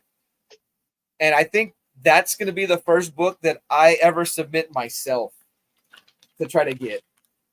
In my head, it's a 9.6. It's not going to be a 9.8, but if like I said in the morning stream, if I'm known as Mr. 9.6, I can live with that. Yeah. Yeah, I don't like when it comes like I don't get too many slabs anymore because I cut way back on that. But like when I would get them, I would get as low as grade as possible where the books still look nice.